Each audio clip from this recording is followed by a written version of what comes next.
"Take it," she said, her voice barely steady. "It belongs to you." The man staring back at her had forearms like bridge cables and eyes that had seen things she didn't want to imagine. He hadn't moved, hadn't spoken, and Maddie Cole, 24 years old, $13 in her pocket, hunger pulling at her ribs like a slow tide, stood in the middle of a yard full of motorcycles and men who looked at her like she was either very brave or very stupid. She was pretty sure it was the second one. If you've ever wondered whether one honest choice can change everything, stay with us. Subscribe to our channel, follow this story all the way to the end, and drop a comment telling us what city you're watching from. I want to see how far this story travels. The day Franklin Wade fired Maddie Cole, it was just after 7 in the morning, and the Red Mesa Motor Lodge smelled the way it always did: stale coffee, cigarette residue baked into carpet, and the particular loneliness of a building that had stopped caring about itself sometime around 2009. Maddie had been on shift since midnight. She'd already cleaned 9 rooms, restocked the linen closet twice, and fixed the ice machine on the second floor using a pen cap and a piece of electrical tape because the maintenance budget had been suspended, which was Franklin's polite word for stolen. Her feet ached. Her lower back had started sending signals she was learning to ignore.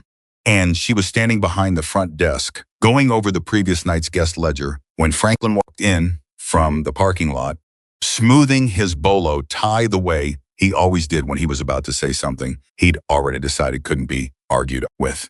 He didn't say good morning. He set his hands flat on the desk and said, "I need you to adjust last Tuesday's entries. Rooms 114, 117, and 122. Change the check-in times." Maddie looked up from the ledger. "Change them to what?" "Earlier. 2 hours earlier for each." She set her pen down. She'd worked at the Red Mesa for 11 months, and she'd learned to read Franklin the way you learn to read weather, the desert, by watching the small signs before the storm hit. The way his jaw tightened. The way he didn't quite meet her eyes. The way he said adjust when he meant falsify. "Franklin," she said carefully, "those entries are already accurate. I was here Tuesday night. Those guests checked in when the ledger says they checked in. I know when they checked in. Maddie, I'm asking you to change it. I can't change something that isn't wrong." The silence that followed lasted about 4 seconds.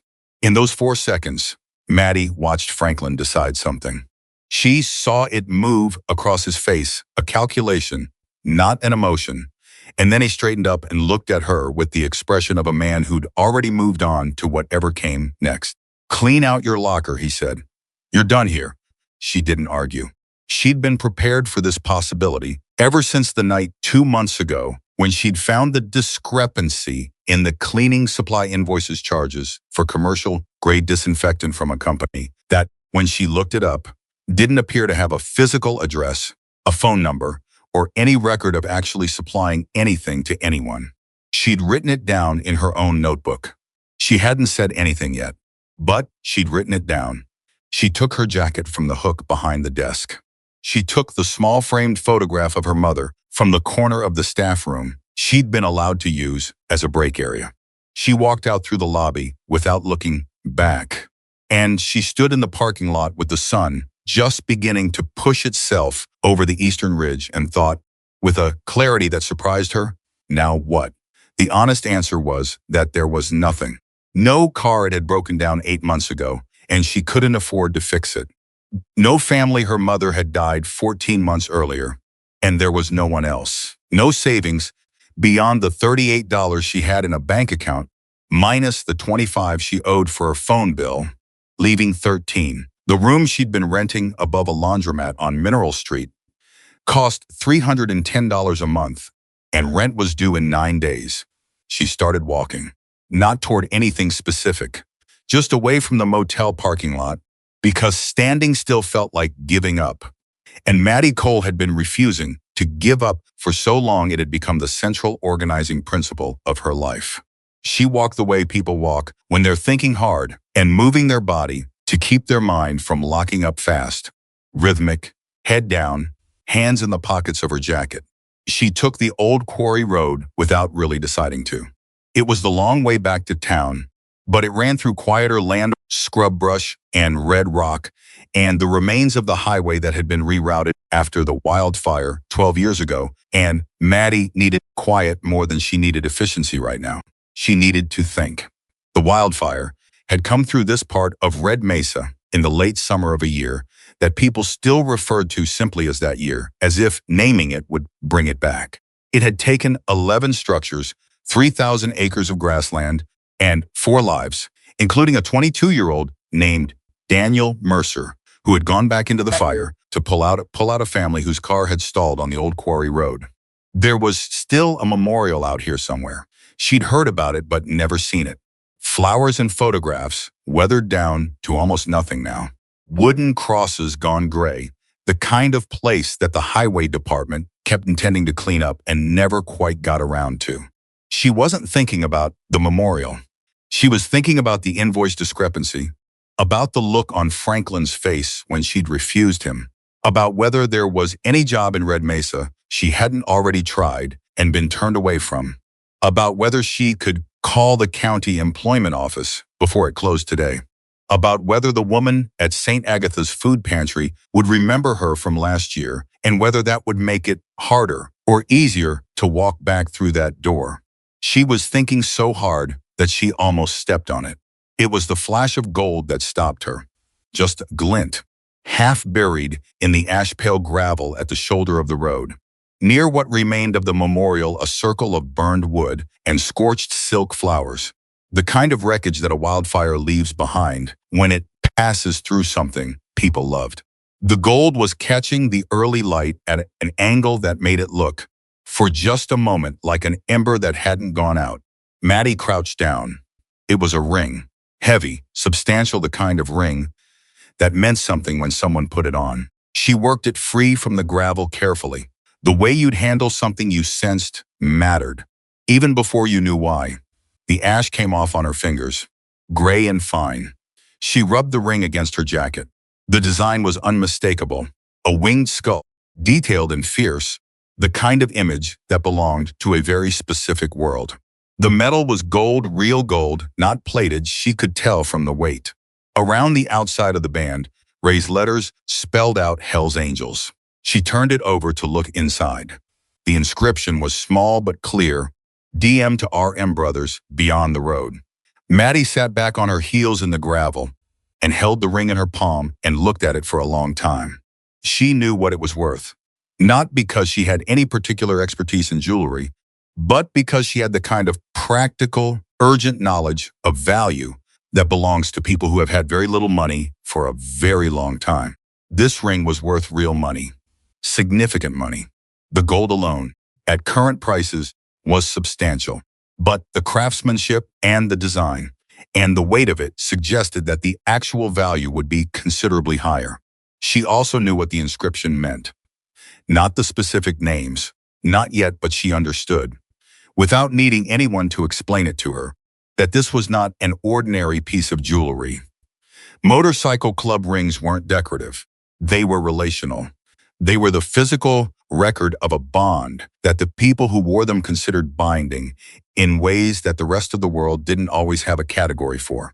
Someone had given this ring to someone else. Someone had lost it here, near the memorial, near whatever had happened on this road. And the initials DM to RM meant that the person who'd received this ring had lost the person who'd given it to them, or the other way around. She stood up, put the ring in her jacket pocket, kept walking, but more slowly now. By the time she reached town, she had made a decision she couldn't fully explain to herself, except that it felt like the only decision she was capable of making. She needed to find out who DM and RM were. The pawn shop on Calendar Street was called Garrett's, and it had been there since before Maddie was born. She walked in at 8:15 when it opened and asked to speak to the owner.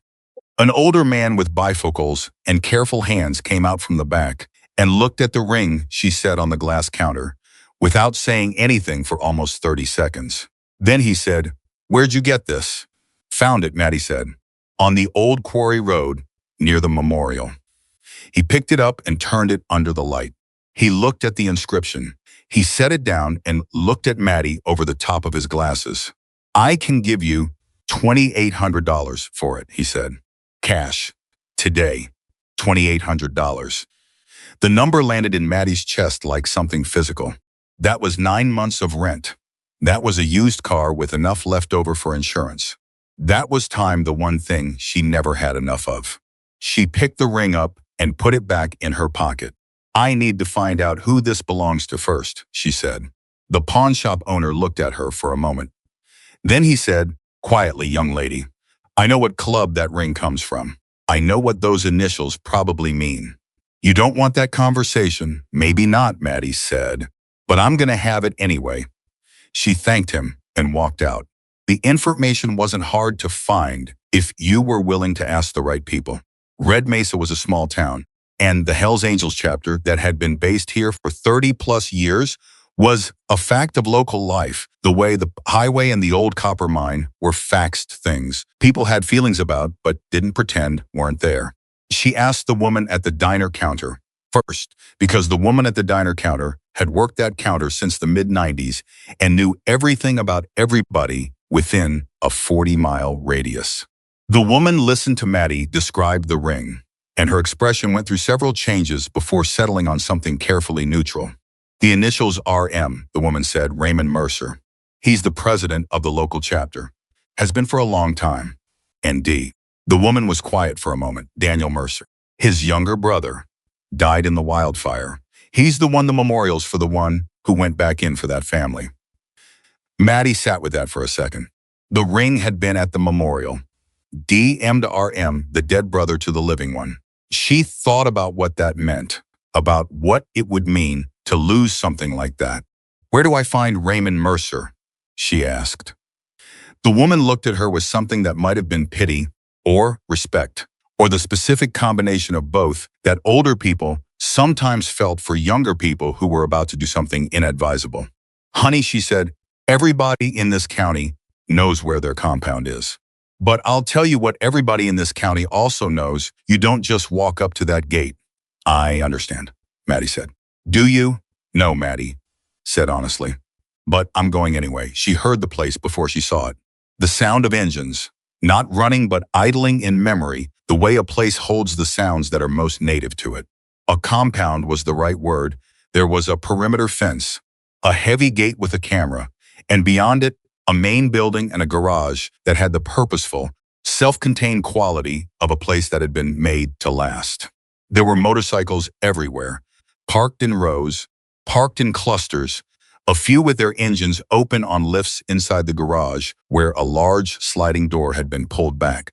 Men moved between them with the unhurried competence of people doing familiar work. Every single one of them noticed when Maddie pushed open the pedestrian gate and walked in. She had thought about this walk on the way here and had decided that her best option was to move like she belonged there. Not because she clearly did not, but because hesitation was worse than confidence in a situation like this.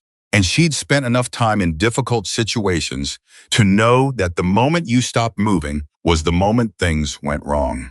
She made it about 40 feet before a man stepped directly into her path. He was tall, several inches over 6 feet, with the kind of build that came from years of physical work rather than a gym, and he had a very particular expression on his face, not aggressive, exactly, but the expression of someone who had been trained by experience to take a very accurate measure of situations very quickly. His eyes moved over her in a single sweep, not predatory, just assessing and then settled on her face. You're in the wrong place, he said. It wasn't a threat. It was a statement of fact, offered matter-of-factly, the way you'd tell someone they'd taken a wrong turn. I don't think so, Maddie said. Her voice held. She was proud of that. My name is Maddie Cole. I need to speak with Raymond Mercer. The man he had Caleb on his cut, she noticed didn't move. About what? About something I found on the old quarry road. Near the memorial. Something shifted in his face. Just slightly. The assessment changed quality, less neutral. More careful. Wait here, he said. He didn't ask her again if she was sure, or tell her to leave, or make any of the moves she'd been braced for. He just turned and walked toward the main building. And Maddie stood in the middle of the yard, with her hands at her sides and the ring in her jacket pocket and every pair of eyes on the property on her. And she breathed slowly and steadily and told herself, "You've been more scared than this before. You've been through worse than this. Stay still and don't look like you're about to run." She didn't know how long she stood there. It felt like it was somewhere between 3 minutes and 3 years. When Raymond Mercer came out of the main building, she knew it was him before anyone told her. It wasn't the way he carried himself. Exactly. Though there was that a person who had been the center of gravity in a room for a long time moves differently than people who haven't. It was something in the face, a heaviness that had settled there and made its peace with being permanent. He was in his late 50s, thick through the shoulders, with gray working its way through dark hair and a beard that had gone fully silver at the jaw. He looked like a man who had grieved something for a very long time and had learned to carry the grief the way you carry a scar, not hidden, not displayed, just present. He stopped in front of her. Didn't speak. Maddie reached into her jacket pocket and took out the ring. She held it out to him, flat on her palm, the winged skull catching the morning light. For 3 full seconds, Raymond Mercer didn't move. His eyes were on the ring, and the expression on his face was something she hadn't expected. It wasn't suspicion. It wasn't wariness. It was naked recognition. The face of someone seeing something they'd given up finding. Then his jaw tightened. His throat moved. "Where did you find that?" he said. It wasn't quite a question. "On the old quarry road, buried in the gravel near the memorial. Early this morning. I was walking, and it caught the light, and I dug it out." She kept her hand steady. "I looked at the inscription. I asked around town. I understand it belonged to your brother first, and then to you. I'm sorry for your loss. Both of them losing him, and losing this." Raymond reached out and picked the ring up from her palm. He held it between his thumb and forefinger, and the moment he did, she saw something happen in his face that she hadn't been prepared for, not from a man who looked like this, not in a place like this. His eyes went briefly bright. His breath came out unsteadily. He turned the ring in his fingers. He looked at the inscription inside the band. And then he closed his hand around it, a slow closing, like a man who was afraid to grip too hard in case it disappeared again. He looked at Maddie. "I've been wearing this ring every day for 12 years, he said, "since 2 weeks after Daniel died. When I found out what he'd done going back in, for those people he didn't even know, and I found out our mother had given him this ring before the service." He stopped, cleared his throat. "I had it put in a box for a long time. Then I started wearing it, and I swore I'd never take it off." "What happened?" Maddie asked. 6 months ago, someone attacked me on that road. Coming back from the memorial, the way I do every year. 3 of them waited for me in the dark. I fought back, but there were 3. His jaw worked. When I came to, the ring was gone. I thought maybe I'd lost it in the fight, or they took it deliberately, or it rolled into the brush, and I'd never find it in the dark. I had people look. We searched that stretch of road. He shook his head. Nothing. "It was buried in the ash and gravel," Maddie said. "It would have been easy to miss in the dark. I almost missed it in full daylight." He looked at her for a long moment. Then he said, "A pawn shop would give you good money for this." "I know," Maddie said. "The owner on Calendar Street told me 2,800. Raymond's eyes sharpened. "You went to a pawn shop first?" "I went to find out what it was worth," she said, "not to sell it. I needed to know whether it was valuable enough that someone would be missing it badly, or whether it was something more ordinary that might just be lost." The answer was pretty obvious. He studied her. It was the look of a man recalibrating something. "Why?" he said. "Why bring it back? You've got..." He glanced at her jacket, her worn jeans, the shoes that had seen too many miles. He wasn't being cruel. He was just seeing what was in front of him. "You don't look like you're doing well right now."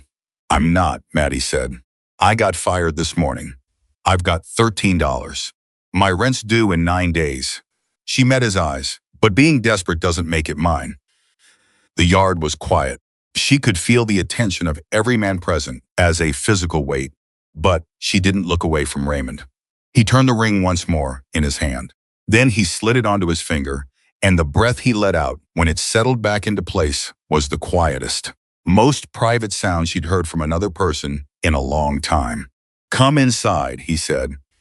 She'd expected him to offer her money, and she'd expected to feel the conflict of wanting it, and knowing she couldn't take it not this way, not as payment for a thing that wasn't hers to sell.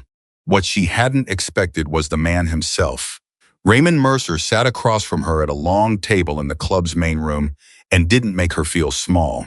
That alone was unusual enough to notice. She'd grown up around men who made a sport of making people feel small, bosses who mistook authority for power, landlords who collected contempt along with rent checks, officials who made you perform your poverty before they'd agree you deserved any help. Raymond just sat across from her and listened. She told him about the morning, the ledger, Franklin the walk. She told it plainly, without editorializing, because she didn't have the energy for anything elaborate, and because something in how he listened made elaboration feel unnecessary. When she was done, he sat for a moment with his elbows on the table and his newly returned ring visible on his right hand. And then he said, "The man who fired you, Franklin Wade." She looked up. "You know him?" "I know of him. I know of the Red Mesa Motor Lodge." He paused. "You said he asked you to change entries in a guest ledger, check-in times, for 3 specific rooms on a specific night." She hesitated. "I've also noticed some financial irregularities in the motel's supply invoices. Payments to companies I can't verify exist. I've been documenting them." Raymond leaned back in his chair and looked at her with an expression she would later come to recognize as the particular look he wore when he was putting pieces together that had been separated by a distance he hadn't been able to bridge. "You studied accounting," he said. 2 years of community college. I had to stop when my mother got sick." She paused. "How did you know that?" "I didn't," he said. "But the way you said you noticed financial irregularities, that's not how most people who've never looked at a balance sheet talk about a ledger." She almost smiled. "Fair." Caleb appeared in the doorway. Then she hadn't forgotten he was somewhere in the building. "The way you don't forget a large weather systems." And Raymond looked at him and said something she couldn't entirely hear. Caleb's expression didn't change, but something in his posture shifted, and he looked at Maddie with eyes that had recalibrated about 3 degrees in a direction she couldn't yet read. "There's a room above the garage," Raymond said, turning back to her. "It's not much. It's clean. It has heat and a lock on the door. You can stay there tonight, and we can talk about what comes next in the morning." She opened her mouth to say that she couldn't accept the old reflex, the pride that had kept her from asking for help even when she'd needed it desperately, and Raymond held up one hand. "Maddie," he said, and the first time he used her name, it had a solidity to it that surprised her. "I'm not offering you charity. I'm offering you a safe place to sleep because you just did something for this family that most people in this town wouldn't have done, and the least I can do is make sure you're not sleeping in a ditch." He paused. "You can negotiate the rest in the morning." "You look like someone who can negotiate." "I can," she said. "I know," he said. She lay in the room above the garage that night, listening to the distant sounds of the compound settling around her voices. Engines, the particular language of a community that had its own rhythms, and she thought about Daniel Mercer, 22 years old, going back into the fire for strangers. She thought about Raymond, wearing his brother's ring every day for 12 years and then losing it on the anniversary road, and about the 3 men who'd waited for him in the dark. She thought about Franklin's face that morning, that careful, already decided look, and about the 3 specific rooms on the Tuesday night, and about the invoices with the unverifiable addresses. She thought about the ring sitting in the ash for 6 months, waiting. She didn't know yet what she'd found her way into, but she could feel the shape of it in the dark, large and complicated and far more dangerous than a piece of lost jewelry. The ring had led her here, and she had a feeling, the kind of feeling she'd learned over a hard life to take seriously, that the reason it had led her here wasn't finished yet. She pulled the blanket up around her shoulders and stared at the ceiling and let her mind work. Somewhere in the invoices, somewhere in the ledger, somewhere in the distance between what Silas Crow's public documents said and what his private ones showed. She just needed to find it. And she was very, very good at finding things that other people had tried to hide. She was up before 6, not because anyone woke her, and not because she'd slept well, she hadn't. Not really. The way you don't sleep well in an unfamiliar place when your mind won't agree to stop working. But she'd rested, and resting was enough. She'd learned that a long time ago. You took what the night gave you, and you moved on what you had. The garage below was already active. She could hear the metallic rhythm of someone working before the sun was fully up. The deliberate sound of a person who knew exactly what they were doing and didn't need to think about it consciously anymore the way skilled hands move. She dressed, ran water over her face, and sat on the edge of the narrow bed with the small notebook she always carried and the 2 pages of numbers she'd copied from memory the night before. Invoice amounts, dates, vendor names that didn't quite have the texture of real companies. She wrote them out in neat columns and looked at what they told her. They told her something was very wrong at the Red Mesa Motor Lodge. She'd known that for 2 months. She just hadn't known yet how wrong, or how far back it went, or whose hands were in it beside Franklin's. She was still looking at the numbers when a knock came at the door. It was Caleb. He was holding 2 mugs and had the expression of a man who had been assigned a task he wasn't sure he agreed with, but was going to do competently regardless. "Raymond wants to see you after breakfast," he said. He held out one of the mugs. She took it. "Thank you." He didn't leave immediately. He stood in the doorway and looked at the notebook in her hand and the numbers spread out on the bed. And something moved through his expression, not quite suspicion anymore, but not yet anything warmer than that. More like recalibration. "You were doing that all night," he said. "Most of it." "What is it?" "Accounting," she said. "Or the beginning of it. Supply invoices from the motel where I worked. I've been tracking irregularities for about 2 months." "Irregularities," he repeated. "Payments going out to vendors I can't verify. Duplicate charges on separate invoice dates. Amounts that don't match the purchase orders by exactly enough to look like rounding errors unless you're paying close attention." She paused. "I'm always paying close attention." Caleb looked at the numbers for another moment. Then he looked at her with an expression that had shifted another degree in a direction she still couldn't entirely name.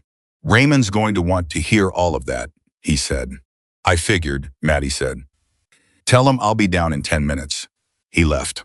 She looked back at the numbers and wrote 3 more things she'd remembered overnight and drew a line between 2 dates that shouldn't have been connected and felt the particular cold clarity of understanding beginning to settle in around the edges of something ugly.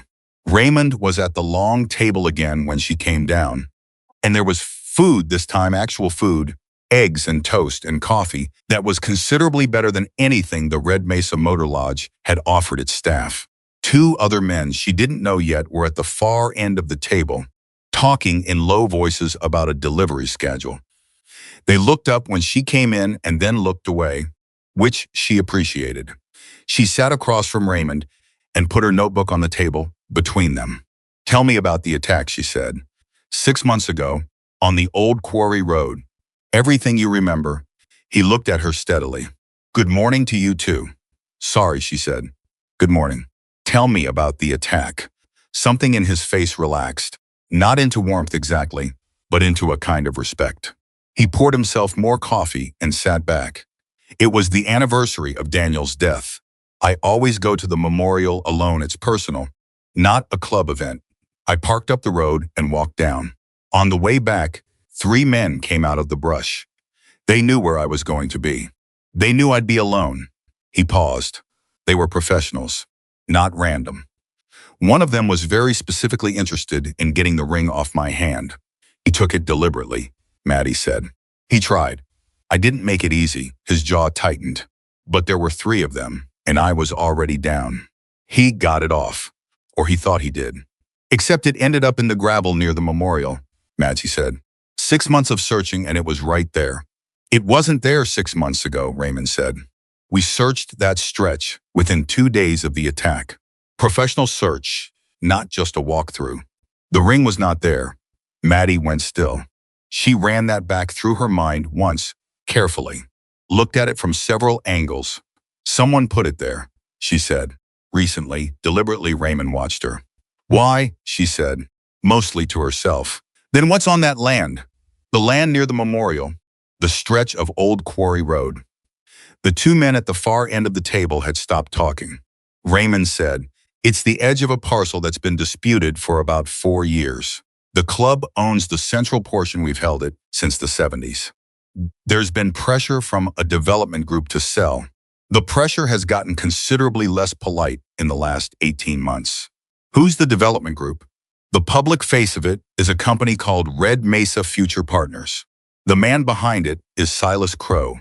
She wrote the name in her notebook. Then she looked up. Franklin Wade, she said. The man who fired me. Do you know if he has any connection to Silas Crow? Raymond looked at Caleb, who had come in silently during the conversation and was now standing near the door with his arms folded and his face carefully controlled. We've suspected it for a long time, Caleb said. Wade runs the motel. Crow needs proxies, people who handle money locally without drawing direct attention. The motel has always looked like a plausible front. Clean front, cash flow, legitimate cover. The invoices, Maddie said. The ones I've been tracking. Payments to unverifiable vendors. Amounts that don't match. I think the motel is being used to funnel money, redirect it, launder it, whatever the specific mechanism is. She turned a page in her notebook. I also think the guest ledger I was asked to alter those 3 rooms. That specific night is connected to something Crow needed covered up. I don't know what yet. But Franklin wanted those check-in times changed by 2 hours, which suggests someone needed an alibi, or a timeline needed to not match another document. The room was quiet. Raymond said, how long have you been doing this? Tracking the invoices? 2 months, she said. It started as self-protection. I wanted to understand what was happening in case I needed to document it. I didn't know it was going to connect to anything bigger. Caleb said, you've been sitting on evidence against Franklin Wade for 2 months, and you were still working there. I needed the job, Maddie said evenly, and I wasn't sure what I had yet. You don't go to anyone with a theory. You go with proof. He looked at her with that recalibrating expression again. This time she thought she saw something else in it, grudging recognition, maybe, of a discipline he understood from his own life. The ring being placed near the memorial, Raymond said slowly. If someone planted it there, someone connected to Crow. The question is why? What does a stolen ring being found near that location accomplish? It implicates you, Maddie said, or the club. If the right person finds it and reports it, or if Crow's people find it first and control where it surfaces, they can construct a narrative. The ring disappeared during an attack. If it shows up at a site connected to a land dispute, associated with your name, it starts to look like something criminal happened there, something you were involved in. It muddies the ownership question, creates legal complications, potentially gives Crow grounds to challenge the club's standing in the dispute. She paused. Except I found it first. Raymond sat very still. And you brought it here, he said. And I brought it here, she agreed. She spent the rest of that morning going through boxes. This was Raymond's idea, and it was a better idea than she'd expected, because the boxes, 3 dozen of them, stacked in a back room she'd been brought to with no fanfare, were the community relief program's financial records, 2 years of them. And the program itself, as Caleb explained it with the crisp efficiency of someone who genuinely cared about the work, was substantial. In the aftermath of the wildfire, the chapter had organized vehicle repair, food distribution, building materials sourcing, and direct labor assistance for families still living in damaged homes and temporary shelters. They'd raised and spent a significant amount of money. And for the last 8 months, the money hadn't been adding up. We thought it was administrative error, Caleb said. The bookkeeping has always been informal. We're not accountants. We're mechanics and contractors. When numbers started not matching, we chalked it up to poor record keeping. But the shortfalls kept happening. What size shortfalls? He named a figure. Maddie wrote it down without reacting, but her stomach moved. How many people knew about the program's finances? Who had access? Technically, anyone who was helping coordinate, which meant more people than it should have. Give me the records, Maddie said. All of them. And I need access to whatever documentation you have on the land parcel, the ownership history, any communications from Crow or his representatives. All of it. And I need to be able to work without interruption. Caleb looked at Raymond, who gave a single nod. She worked for 6 hours without stopping, except for a glass of water that someone left near her elbow at some point, and that she drank without looking up. The picture that assembled itself from the records was meticulous and devastating. Whoever had been manipulating the numbers was good, not brilliant, but disciplined, which in some ways was harder to catch than brilliance, because brilliance left flash. Discipline just left an absence of errors that looked almost like correct entries if you weren't looking at the right columns simultaneously. But Maddie had been looking at columns like these for 2 years, and she knew what absence looked like. Duplicate construction invoices, separated by 30 to 45-day intervals so they wouldn't appear on the same monthly summary. Payments to 4 different contractor names that, when she cross-referenced the bank routing numbers she could find in the older records, resolved to what appeared to be the same 2 accounts. A pattern of round number transfers clean, even amounts that should not have appeared in a record set that was tracking irregular volunteer labor and variable material costs. Real expenses didn't come out to round numbers. Only fraudulent ones did, because real expenses were messy and human and fraud was neat. And then the motel receipts. They were filed in the back of a folder labeled Miscellaneous 2022, which was not where motel receipts should have been filed for a community relief program, which meant someone had put them there rather than letting them surface in the main expense trail. 4 receipts: Red Mesa Motor Lodge, consecutive dates, Franklin Wade's property, charged to a contractor name she'd already flagged in the duplicate invoice analysis. She sat back in her chair and looked at the ceiling for a moment. Caleb, she said. He appeared in the doorway so quickly, she wondered if he'd been nearby the whole time. The money that's missing from this program, she said. It didn't go to waste or get lost in poor bookkeeping. It was taken deliberately, over an extended period, by someone who understood your record keeping well enough to hide inside it. She picked up 2 sheets of paper. These 2 construction invoices are duplicates. Same materials list, different dates, slightly different vendor name, Cole & Sons versus Coleman Construction. But the amounts, the line items, and the bank routing information on the old records match. Someone billed the program twice for the same work. Caleb came into the room and took the papers she held out. He looked at them for a long time. And the motel receipts, she continued. Someone associated with the fraud used the motel as an address, charging program expenses to a contractor who was operating from rooms Wade rented to them, which means Franklin Wade knew about this. He was part of the infrastructure. Caleb's face had gone very still, in the way that faces go still when they're working hard not to show what's underneath. How much total?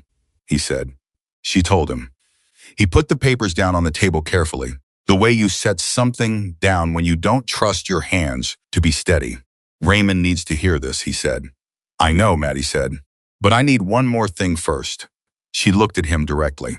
The land dispute documents. I want to see exactly what Crow's development plan promises publicly, and then I want to see anything you have about what it actually involves. Raymond produced a battered file folder that contained things Caleb hadn't even fully read. There were the public documents, the official Red Mesa Future Partners Development Proposal, all glossy language about affordable housing and community investment and a vocational training center that would create jobs for wildfire-affected residents. It was beautifully written. It was the kind of document that made city officials feel good about signing things. And then there was a packet that Raymond had obtained through a contact he didn't name. That contained different documents, internal communications, actual architectural plans, financial projections that bore no resemblance whatsoever to the public proposal, luxury residential units, market rate pricing, a casino complex, no affordable housing, no vocational center, No community investment beyond the minimum required for permits.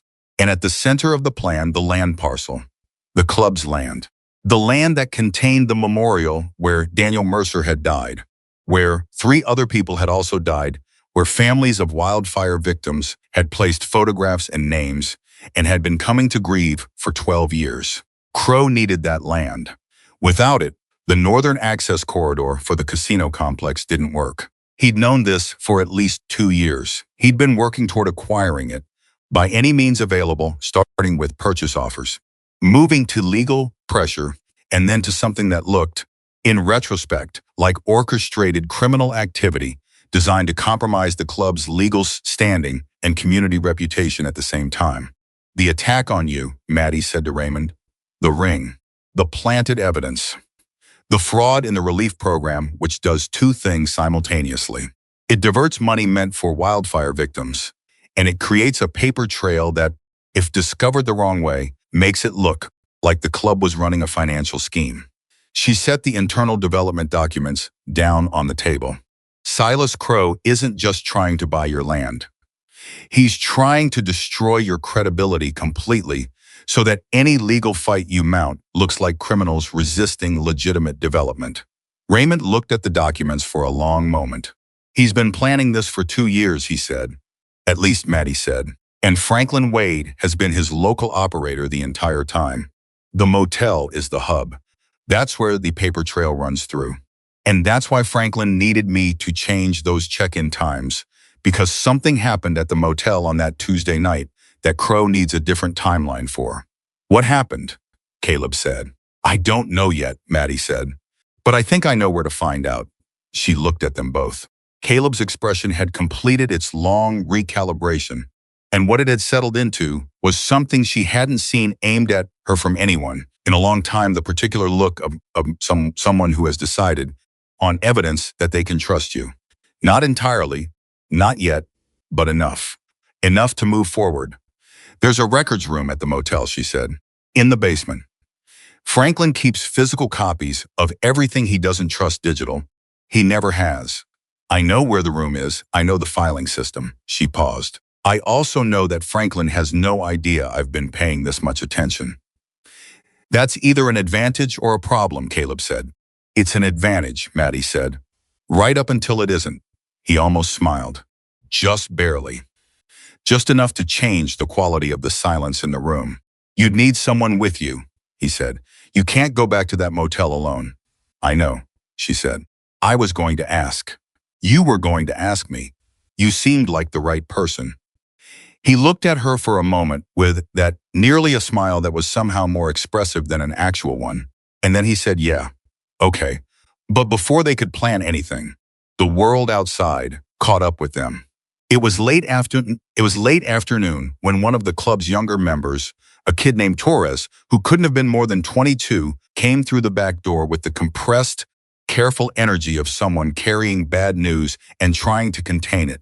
Raymond, he said, there's something on the local news feed. They gathered around a phone in the main room. Maddie stood slightly back from the group until Caleb moved and made space for her without being asked, which she registered without comment. The local news segment was short. A real estate development group, Red Mesa Future Partners, had filed a public comment request regarding ongoing concerns about organized criminal activity in connection with a land parcel dispute. The statement was careful and lawyerly and didn't name anyone directly, but it referenced a federal inquiry into financial irregularities associated with a wildfire relief program in the area. And it raised questions about whether criminal elements were obstructing legitimate community development. It was Silas Crow's move, made at precisely the moment that felt, to Maddie, very much like he'd learned something had changed. He knows you're here, Caleb said quietly, close enough that only she heard it. He knows something changed, she corrected. He doesn't know what yet, but he's moving up his timeline, which means he's scared of something. Returning the ring, Raymond said. He wasn't asking. When I went to the pawn shop on Calendar Street and asked about the ring, instead of selling it, word travels in a town this small. Crow has ears everywhere. He knows the ring didn't end up where it was supposed to end up, And now he knows I came here. She looked at Raymond. Whatever the ring was supposed to accomplish, he knows it failed. Raymond was quiet for a moment. Then he said, "What do we do?" And Maddie, who had $13 in her pocket that morning and had been fired from a job she'd held for 11 months and had nowhere to sleep except a room above a stranger's garage. Maddie looked at the screen and then at the two men who had, in the space of a single day, become the most important allies she'd had in longer than she could remember, and said, "We go get the records before he destroys them. Tonight." Caleb said, "The motel closes its front desk at 11. "I know," Maddie said. "I worked there for 11 months. I know every camera angle, every lock, every shift change, and exactly where Franklin keeps the filing key on his key ring." She paused. "I also know that the records room has no camera. Franklin never put one in because he didn't want documentation of what he keeps there. He thought that was protection," Caleb said. "It was," Maddie said, "until now." She picked up her notebook and opened it to a fresh page and started writing out the layout from memory: the motel's ground floor, the basement access, the records room location, the camera blind spots she'd mapped over 11 months of early morning shifts when she had nothing to do but notice things. She'd spent 11 months being invisible in that building. She'd spent 11 months being the girl who cleaned rooms and fixed ice machines and kept her head down and noticed everything. Franklin had fired her this morning. He'd made her desperate enough, she supposed, that she might sell a stranger's ring and disappear, and that would be the end of it. He had fundamentally misunderstood what kind of person she was. And by tonight, he was going to find out exactly what 11 months of careful attention looked like when it had somewhere to go. Outside, the sun was going down over Red Mesa, and somewhere across town, Silas Crow was making phone calls she couldn't hear and setting plans in motion she couldn't yet see. But the records were still in that basement. The truth was still intact. And Maddie Cole, who had found a dead man's ring in the ashes of a road and walked it into the most dangerous compound in the county because being desperate didn't make it hers, Maddie Cole had never been more ready for a fight in her life. They went at 11:40. Caleb drove. Maddie sat in the passenger seat with her notebook in her lap and her hands completely steady, which surprised her because her heart was moving at a pace that had nothing to do with calm. She'd learned the trick of that a long time ago, keeping the outside still while the inside ran hot. Her mother had called it her poker face. Maddie had never thought of it as a skill until she realized most people couldn't do it. The town was quiet, the way small desert towns go quiet at night, not empty, but reduced, like a volume dial turned most of the way down. A few lights and windows. The occasional truck on the main road. The Red Mesa Motor Lodge sat at the edge of the commercial strip with its vacancy sign, buzzing its perpetual red promise to nobody in particular. "Camera 1 is on the northeast corner of the building," Maddie said quietly. "It covers the main entrance and the first third of the parking lot. There's a blind spot along the south wall starting about 15 feet from the corner. We go in through the laundry entrance. The lock on that door has been broken for 4 months. Franklin knows about it and hasn't fixed it because the repair budget is, quote, suspended." "You've been planning this for 4 months?" Caleb said. "I've been noticing things for 4 months," Maddie said. "I only started planning tonight." He was quiet for a moment. "Then you notice everything, don't you?" It wasn't quite a question. She answered it anyway. "My mother used to say, I came out of the womb taking inventory." She meant it as a complaint, mostly. Later she said it was the thing she was most proud of. She paused. "Later was when she was sick, and I was managing her medications, and her insurance, and her care schedule, and she finally understood what noticing everything was actually for." Caleb pulled the truck to a stop 1 block south of the motel and cut the engine. In the dark of the cab, she could see the line of his jaw, the line of his shoulders, and the careful set of his shoulders, and something in his expression that had stopped being closed a few hours ago, without her quite noticing when it happened. "How long was she sick?" he said. 14 months from diagnosis to the end," Maddie said. "Pancreatic. They caught it late." She said it plainly. Not because she didn't feel it, but because the feeling was old enough now to carry without breaking stride. She died 8 months before I started at the motel. I took the job because I needed something that would occupy my hands while my head got itself together. Did it work? Mostly, she said. Until this morning. She opened her door. Ready? He got out without answering, which was its own kind of answer. The laundry entrance was exactly where she'd said it was, and the lock was exactly as broken as she'd said it was. Door swung inward, and they moved through the service corridor in the particular silence of two people who have each, independently and for different reasons, developed the ability to move without making noise in spaces that don't belong to them. Maddie led. She didn't look back to check if Caleb was there. She could feel him behind her, a steadiness, a presence, the way you can feel the weight of someone who knows how to move through difficult situations without adding to them. The basement stairs were at the end of the corridor, past the linen storage and the utility closet with the water heater that clanked every 40 minutes. She'd timed it once during a slow midnight shift. Everything about this building was stored in her memory with the involuntary precision of someone who'd had nothing to do for 11 months. But pay attention. The records room was the second door on the left at the bottom of the stairs. No camera. She'd confirmed that again in her mental map 3 times before they left the compound. Franklin's filing key was the third one on his main key ring. But she didn't have his key ring, so she'd borrowed a Slim Jim kit from the garage that Caleb had produced without commentary when she'd explained what she needed. It took her 90 seconds to get the lock open. Caleb watched without offering to help, which she appreciated. Some people took over when they got nervous. He didn't. He just watched with the focused patience of someone who'd learned that sometimes the most useful thing you can do is hold the space around another person and let them work. The room smelled like old paper and stale air, and the specific mustiness of documents that had been filed away and not looked at in years. Metal shelving units, boxes labeled by year and category, 2 filing cabinets against the far wall. Maddie went immediately to the filing cabinet on the right.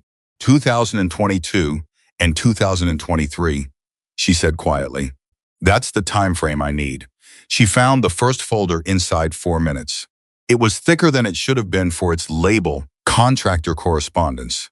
Q3 2022, and inside it, behind the legitimate correspondence, was a second layer of documents that someone had placed there under the assumption that no one would ever pull this specific folder from this specific cabinet in this specific basement room.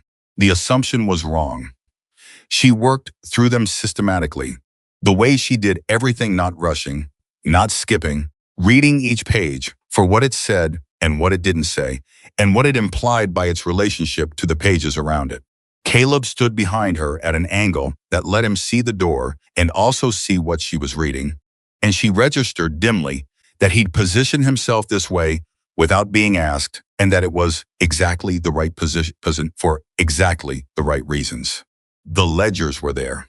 3 composition notebooks, the cheap kind with the black and white marbled covers, filled with handwritten entries in Franklin's cramped, backward slanting script.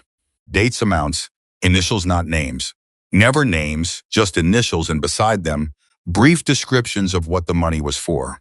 Except the descriptions were coded in a way that wasn't very sophisticated, just a layer of plausible deniability.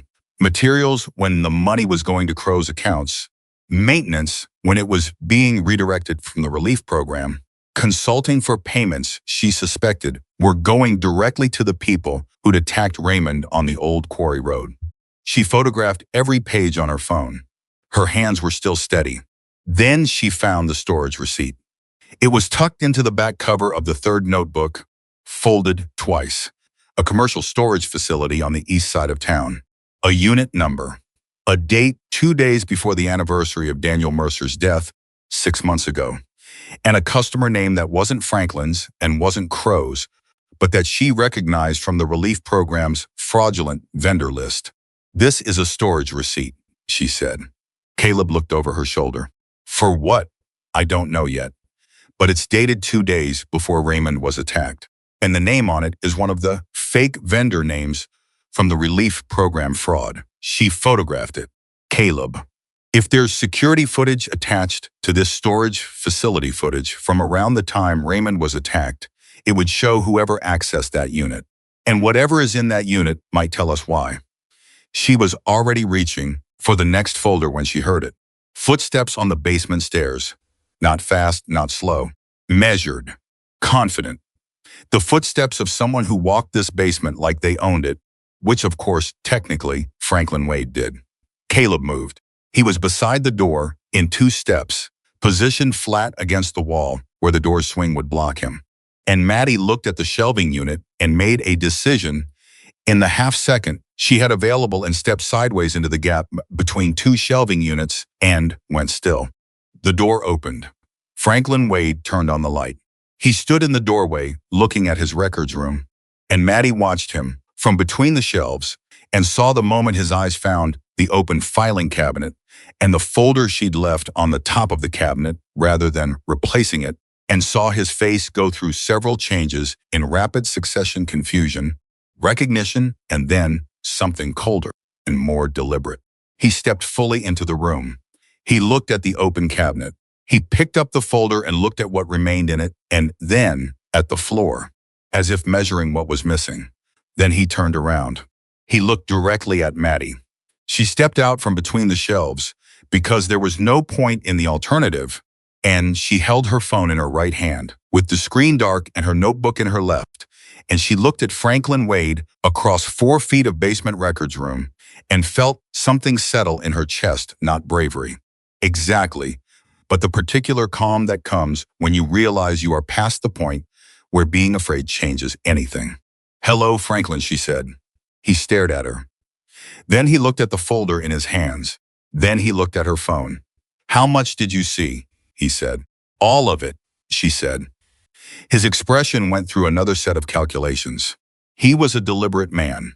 Franklin, she'd always known that about him, always seen the machinery running behind the surface politeness. He thought in terms of what things cost and what they were worth and how to shift balances. She'd watched him do it with suppliers and guests and county inspectors for 11 months. She watched him do it now. "I can make this very easy for you," he said, "or I can make it very hard. Your choice, and I need you to think carefully, because you're 24 years old and you don't have anyone in your corner. And the people you think are helping you at that compound are going to be facing federal scrutiny before the end of the month." "Federal scrutiny based on manufactured evidence," Maddie said. "The same evidence you and Crow have been building for 2 years. He paused. The calculation ran again. "I'll give you $50,000, he said. "Cash. And a new name, clean, with documentation. You walk out of Red Mesa tonight. You don't testify. You don't file anything. You don't talk to anyone." He tilted his head. "That's a life, Maddie. That's more than you've ever had." She looked at him for a long moment. "You're going to burn this building," she said. "That's why you're here tonight, isn't it? Not because you knew I was here, you didn't. You came to destroy the records." Something shifted in his face. Just slightly, just enough. "Silas wants this cleaned up," she said. "And cleaned up means no paper trail, no records. Nothing for anyone to find." She glanced at the shelving units around them. "How long do we have before whoever's setting the fire expects you to be out?" Franklin moved. He stepped to the door, and she heard the lock engage a deadbolt, thrown from inside, and when he turned back to her, the calculation in his face had resolved into something harder. "Give me the phone," he said. "No," Maddie said. "Give me the phone, Maddie, and the notebook, and I'll still honor the offer. $50,000, a new identity, and you walk out of this county tonight." I said no. "You don't understand what Silas Crow does to people who get in his way." "I'm starting to," she said. "He attacked a man on the anniversary of his brother's death and stole a ring off his hand to plant it as evidence. He redirected money meant for wildfire victims who are still living in damaged trailers. He built a plan designed to make the people who helped those victims look like criminals." Her voice stayed level. "I understand exactly what Silas Crow does. That's why I'm saying no." He came toward her then, and she backed up 1 step before she stopped herself, because the shelving unit was behind her, and moving back was the wrong direction anyway. and she had made a calculation of her own in the last 30 seconds. She had sent the message before Franklin locked the door. Not a dramatic signal, not a code she'd had to think about. Just the one unfinished invoice she'd photographed alongside the ledger pages, an invoice made out to Coleman Construction. The same fake company name she'd identified in the relief program fraud, for an amount that she'd written in her notebook with the motel's name underlined. She'd sent the photo to Caleb's number with a single line of text, Coleman invoice, basement, come now. She didn't know if he'd gotten it. She didn't know if he'd been on the other side of that door when Franklin locked it, or if he'd already been gone. She didn't know if the message had been clear enough. What she knew was this: she was not going to give Franklin the phone. She was not going to give him the notebook, and she was going to buy every minute she could. You want to know what's really on that storage receipt? She said. The one from 2 days before the anniversary. Franklin stopped. I think there's security footage from that facility, she said. I think it shows Crow's security chief meeting someone, possibly you, with Raymond's ring, before it ended up on the old quarry road. She watched his face. I think the footage shows the frame-up being assembled, physically, on camera. Because whoever chose that storage facility didn't think about the cameras or thought they'd been taken care of, but they hadn't been. Because that's how these things always go, Franklin. There's always one camera that nobody remembered. She was guessing, partially. She had the receipt and the date and the vendor name and the logic of what must have happened, but she didn't have the footage yet. She was filling in the shape of something she could see the outline of, and she was doing it out loud, in front of Franklin, watching his face to find out where the real edges were. His face told her she'd found them. There's no footage, he said, but he said it the way people say things when they're hoping the saying will make it true.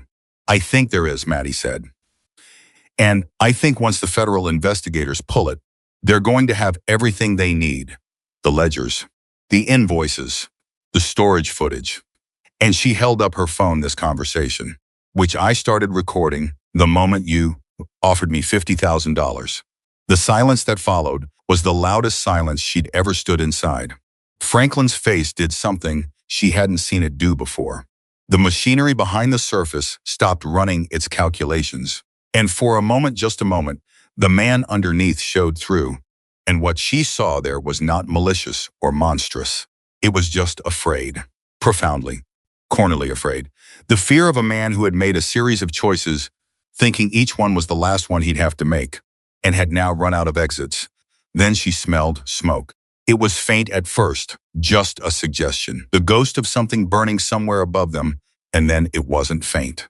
It moved through the room with the particular authority of a fire that has found its footing and is no longer interested in being small. Franklin looked at the ceiling, then at the door, and Maddie realized, with a cold shock that moved through her entire body, that the timeline she'd been calculating was wrong.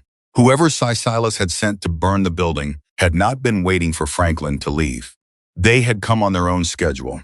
And Franklin, who had locked the basement door from the inside, who had planned to walk out with the records, or the phone, or both, Franklin was trapped in this room with her. She crossed to the door in 4 steps and tried the deadbolt. It turned.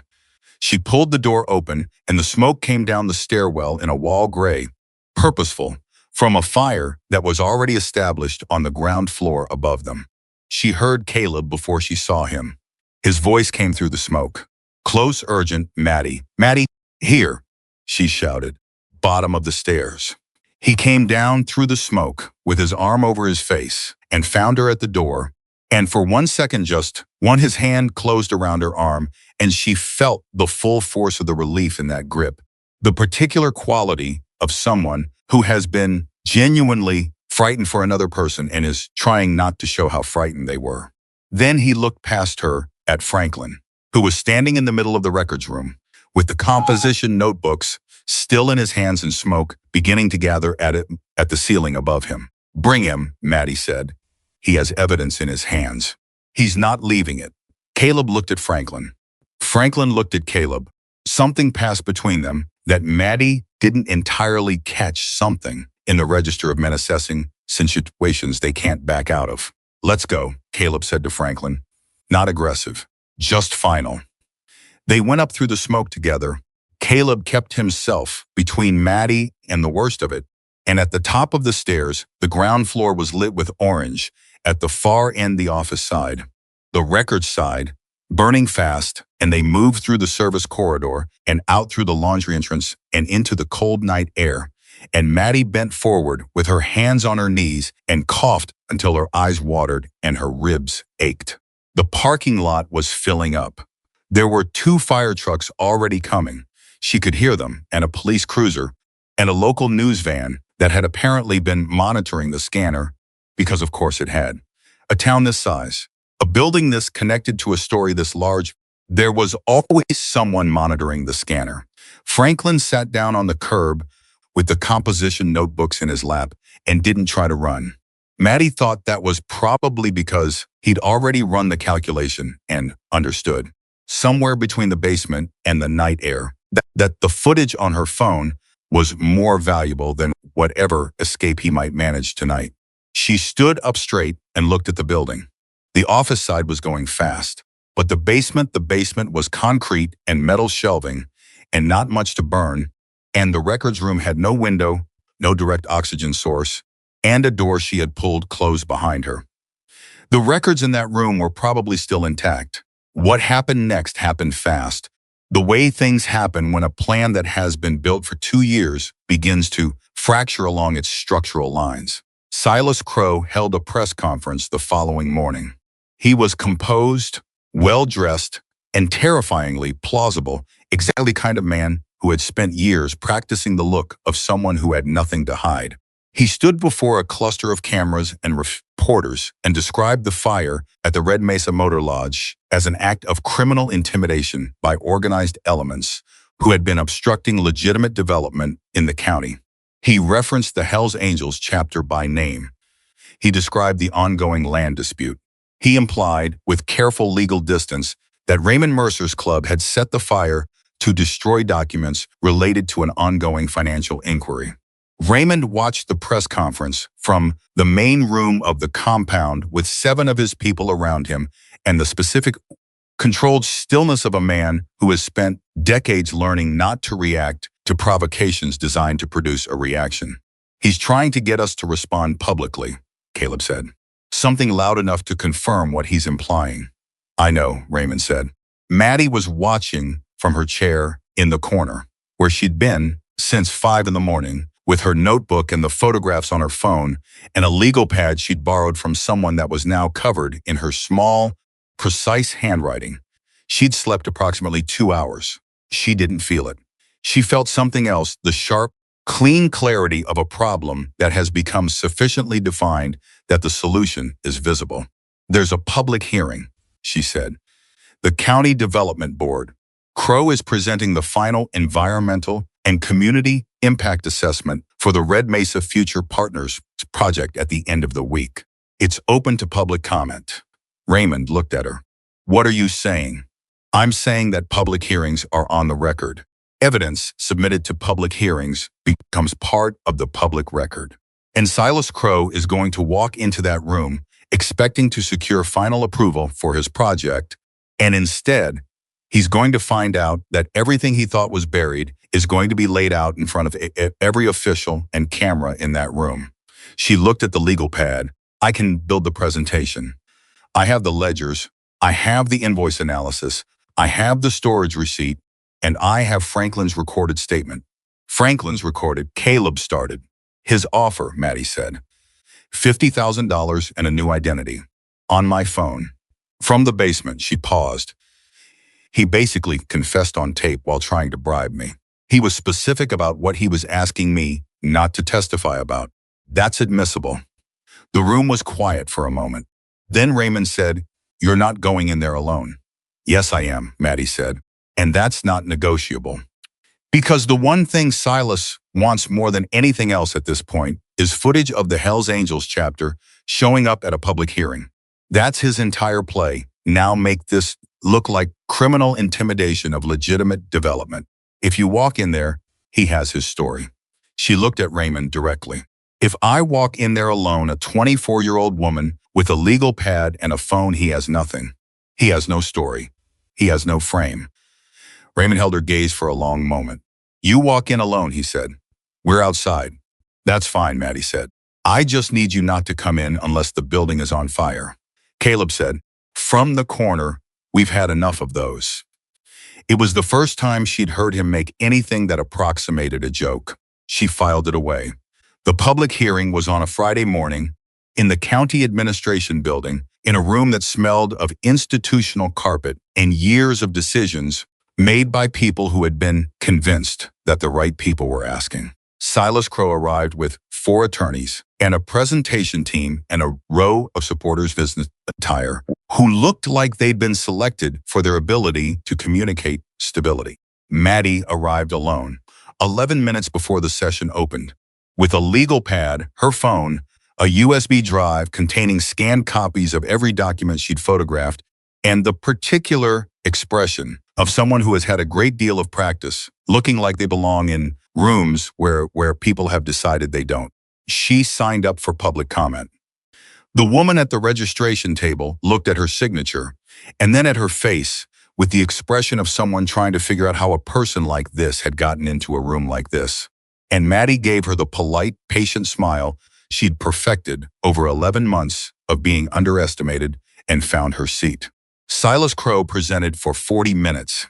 It was a masterpiece of its kind, professional, comprehensive, community-minded language wrapped around a project that would displace wildfire survivors, destroy a memorial, and deliver profit to exactly the people it was designed to deliver profit to. He had charts. He had renderings. He had a representative from a local nonprofit who'd been provided, apparently with a generous donation, in exchange for a statement of community support. When the floor opened for public comment, Silas's team looked around the room with the comfortable expectation of people who had done their work and expected clean results. Maddie stood up. She watched Silas Crowe's face in the moment he recognized her. She saw the recognition, and behind it, something she hadn't expected, not just the calculation running, but beneath the calculation, the first real crack of something that wasn't composure. She began to speak. She didn't use notes. She had everything she needed in order in her memory, and she'd learned from watching enough powerful men talk that authority lives in the voice and the stillness, not in the papers you shuffle. She started with the dates. The first fraudulent invoice, dated 14 months ago. The pattern of duplicate billing spread over 9 months, targeting the wildfire relief program. She named the fake companies. She named the amounts. She described the routing information. She connected it, invoice by invoice, to the money that had never reached the families still living in damaged trailers in the eastern part of the county. She heard the room change around her. The particular shift of air that happens when a collection of people sitting in a room thinking they know what kind of day they're having realizes they were wrong. One of Silas's attorneys stood up. This is not appropriate for public comment. This individual is making unsubstantiated. I have documentation, Maddie said. Without looking at him, she held up the USB drive. Every claim I'm making is supported by physical records from the Red Mesa Motor Lodge's basement records room, which I recovered last night before the fire that Silas Crowe's people set to destroy them. The room erupted, not loudly, but with the specific energy of a space full of people who are suddenly very awake. The board chair called for order. Silas Crowe stood up. He didn't mean to lose control. She could see that. He was a man who prided himself on control. It was the foundational skill of everything he'd built. But the crack she'd seen in his face when she stood up had been spreading through the whole 40 minutes of her testimony, some. And when he stood up, what came out of him was not the composed language of a man managing a situation. It was the voice of a man who had never had to face the specific experience of being dismantled in public by the person he'd most thoroughly underestimated. This woman, he said, is an operative for a criminal organization. She has been planted in this room to obstruct a legitimate development process on behalf of people who have terrorized this community for decades. Everything she's presented is fabricated. She is a liar and a criminal, and if this board gives her one more minute." He stopped, because Maddie had held up her phone. "Would you like to hear the recording?" she said quietly. "Of Franklin Wade offering me $50,000 and a new identity to make sure I never testified about any of this." The silence that followed was the kind of silence that doesn't recover. She watched Silas Crowe stand in the middle of that silence and understand, in real time, that the architecture of 2 years of work was coming down. She watched the attorneys exchange glances that had stopped being professional and started being personal. She watched the county officials lean forward with the expressions of people who have just understood that their names are going to appear in a great many documents they haven't yet seen. Then one of the federal investigators who had, apparently, been in the back of the room since the session opened. A woman in a gray suit who had not introduced herself to anyone stood up and produced credentials that made every attorney in Silas Crowe's row go very still indeed. It turned out the storage facility footage existed. It had been obtained 2 days earlier as part of an inquiry that had been running quietly on the federal level for 6 months, triggered by an anonymous tip about wildfire relief fund irregularities that one of the families had filed with a federal hotline 18 months ago, and that had taken this long to reach the threshold of actionable evidence. The footage showed exactly what Maddie had told Franklin it would show: Silas Crowe's security chief and one other man meeting at the storage unit 2 days before Raymond's attack, with Raymond's ring visible in the transaction. The frame-up, assembled on camera by men who had checked for cameras and found only 2 of the 3. There was always one camera nobody remembered. Franklin had already agreed to cooperate. The federal investigator said this as a statement of fact, without drama, and the attorneys in Silas's row processed it with the expressions of men calculating how fast they could pivot to representing different clients. Silas Crowe looked at Maddie across the room. She looked back at him without expression, the way you look at a man who has just run out of moves. "Sit down, Mr. Crowe," the board chair said. He sat. The charges came down in an avalanche after that, the way charges do when federal investigators have been waiting for a structure to crack, and one crack takes the whole thing. Fraud, conspiracy, evidence tampering, soliciting arson, attempting to frame Raymond Mercer. The financial irregularities in the relief program alone numbered in the dozens of individual violations. Caleb was waiting outside the county building when Maddie walked out. He was leaning against the truck with his arms crossed, and an expression that had a quality she hadn't seen from him before, not quite relief, because that suggested surprise, and he wasn't surprised. It was more like confirmation of something he'd already decided to believe, but hadn't quite let himself feel. Raymond was 20 feet away, talking on his phone. When he saw her come through the doors, he ended the call and looked at her for a moment with that particular weight in his face. The weight she'd noticed on the first day, and then something in it lifted. Just slightly. Just enough to change the shape of his expression into something warmer. She walked down the steps and stopped in front of Caleb.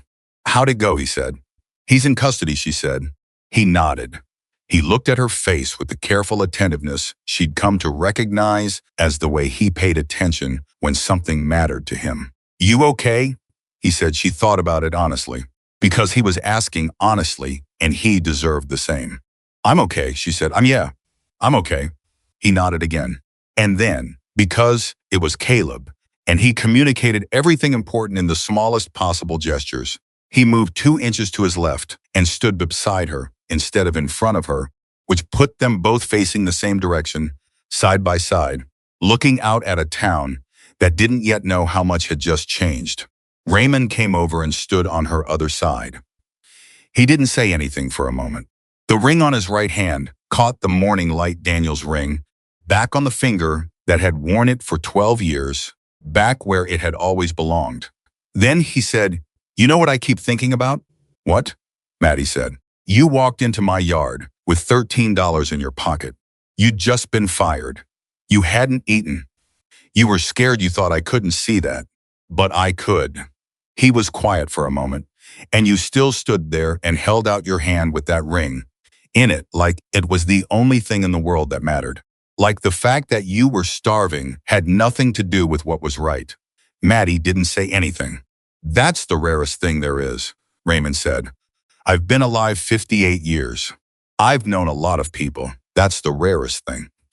She felt something move in her chest that she didn't entirely have a name for. Not quite pride, not quite grief. Something in the neighborhood of both, the feeling of being seen completely and found not lacking, which she hadn't let herself want, because wanting things you don't have is a luxury that poor people learn early to do without. She looked out at Red Mesa, the town she'd been trying to leave for years without ever quite making it, and felt for the first time in a very long time that staying might be a choice rather than a failure. The ring had been in the ash for 6 months. It had waited. She was beginning to understand that some things know where they need to go. The charges against Maddie were dropped on a Tuesday morning, 11 days after the public hearing, in a brief procedural announcement that took approximately 4 minutes and generated no press coverage whatsoever. That was the thing about being exonerated when you were nobody. It happened quietly, in the same bureaucratic language that had accused you, with no acknowledgement that the accusation had cost you anything. Franklin's false theft report, filed the morning she'd been fired, was formally dismissed as part of his cooperation agreement with federal investigators. The fraud charges Silas's attorneys had been positioning to file, the ones that would have painted her as a manipulator who'd infiltrated the club for financial gain, evaporated with the rest of Crow's architecture. Maddie learned about it from Caleb, who learned about it from Raymond's attorney, who called at 7:43 in the morning while Maddie was sitting at the table in the room above the garage, going through the relief program's records for the 4th time, because she kept finding things. Caleb knocked on her door and told her through the wood, "It's done. They dropped everything." She sat with that for a moment. Then she said, "Okay." A pause from the other side of the door. "That's it? Okay. What do you want me to say?" "I don't know. Something more than okay." She opened the door. He was standing there with a mug, her mug now, the blue one, which had migrated from the communal kitchen to her door sometime in the 2nd week, without anyone formally arranging it, and the expression he wore when he was trying not to show that something mattered to him, which by now she could read as clearly as weather. "It's okay," she said again, but differently. "I mean, it's okay. I'm okay. Everything is actually okay for the first time in a very long time, and I don't entirely know what to do with that." He handed her the mug. "Start with coffee," he said. "Work forward from there." She almost laughed. She was surprised by how close it came, the laugh how accessible it was, sitting right at the surface. She'd spent so long keeping everything pressed down that the upward pressure of something uncomplicated and good felt almost foreign. "Raymond wants to see you after breakfast," Caleb said. She looked at him over the rim of the mug. "What kind of wants to see you?" "The kind where he's been up since 5, and he's been in his office with the door closed, and he sent Torres to ask me where you were 3 times before 6:30. Important then." "Raymond doesn't do anything that isn't important," Caleb said. "But yeah, this one feels different." She found Raymond standing at his office window with his back to the door, and Daniel's ring turning slowly on his finger the way it did when he was thinking hard about something. She'd noticed this habit in the 2 weeks she'd been here. The ring was a thinking tool as much as a memorial, something his hands did when his mind was working through weight. He heard her come in and turned around, and she saw immediately that Caleb was right. This was different. Raymond's face had the quality of a man who had arrived at a decision through a long road and was now standing at the end of it, clear. "Sit down," he said. She sat. He came around to his side of the desk but didn't sit. He stood with his hands braced on the edge and looked at her with that direct, assessing attention that she'd stopped finding intimidating sometime around day 3. "The recovered money," he said. "The relief funds Crow redirected. Federal investigators have confirmed the full amount. It's substantial. It comes back to the county under oversight. There'll be a distribution process, a committee, documentation requirements." He paused. I've been asked to recommend someone to serve as the community oversight representative. Someone who understands the accounting, understands the community needs, and equally important, someone nobody can accuse of having a financial interest in the outcome. Maddie was quiet. That's you, Raymond said. If you want it. She looked at the desk for a moment, then at him. I don't have credentials. I have 2 years of community college and 11 months of motel bookkeeping. You have 2 years of community college accounting, 11 months of forensic level financial documentation that brought down a 2-year federal fraud scheme, and the demonstrated judgment of someone who found $2,800 in a ditch and gave it back. He held her gaze. Credentials are what you show people who haven't watched you work. The people on that committee watched you work. They don't need credentials. She felt something pull in her chest, not resistance. Exactly, but the old reflex of self-minimize, the habit of taking up less space than was being offered. She'd lived on that habit for years. It had kept her small enough to fit in the spaces available to her. But the spaces available to her had changed, and the habit was going to have to change with them. Okay, she said. Yes, I'll do it. Raymond nodded.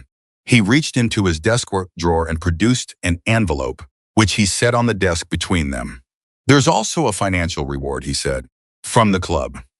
For what you did returning the ring, the investigation, the hearing. We discussed it as a chapter. This is what we agreed on. She looked at the envelope without touching it. I told you at the beginning I didn't want payment for doing what was right, she said. This isn't payment for that, Raymond said. This is Maddie. Look at me. He waited until she did. This is what family does. This is people who have means taking care of someone who helped them when she had nothing and asking nothing in return. That's different from payment. You know the difference. She did know the difference. She'd known it her whole life, actually known it, from watching her mother refuse charity and accept help. Two things that looked similar from the outside and were completely different in the soul of them. She picked up the envelope, opened it, looked at the number. She set it down carefully. This is too much, she said. It's enough to finish your degree, Raymond said, and have something left after. That's what we decided it should be. She stared at the envelope. I was going to ask you for something different, she said quietly. Instead of money, I had it in my head I was going to ask if I could stay on in some capacity. Help with the program. Help make sure the recovered money got to the right people. She looked up. I didn't expect this. I know you didn't, Raymond said. That's why you get both. She went back to community college that fall. It wasn't dramatic. There was no ceremony to it.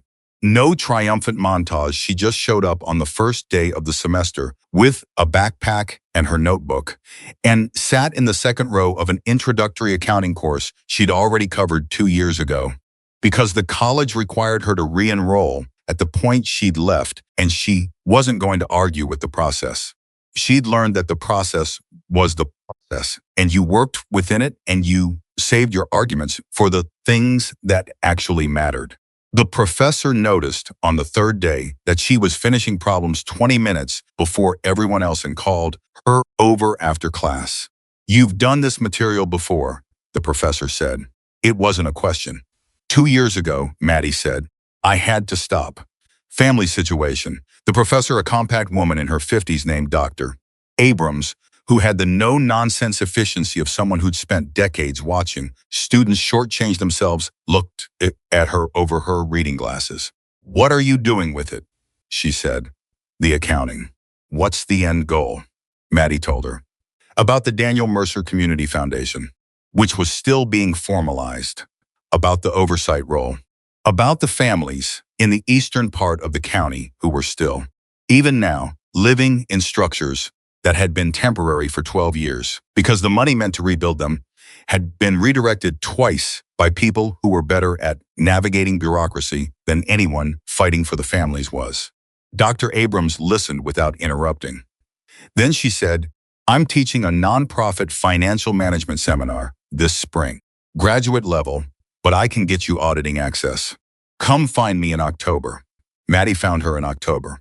The warehouse conversion happened faster than anyone expected.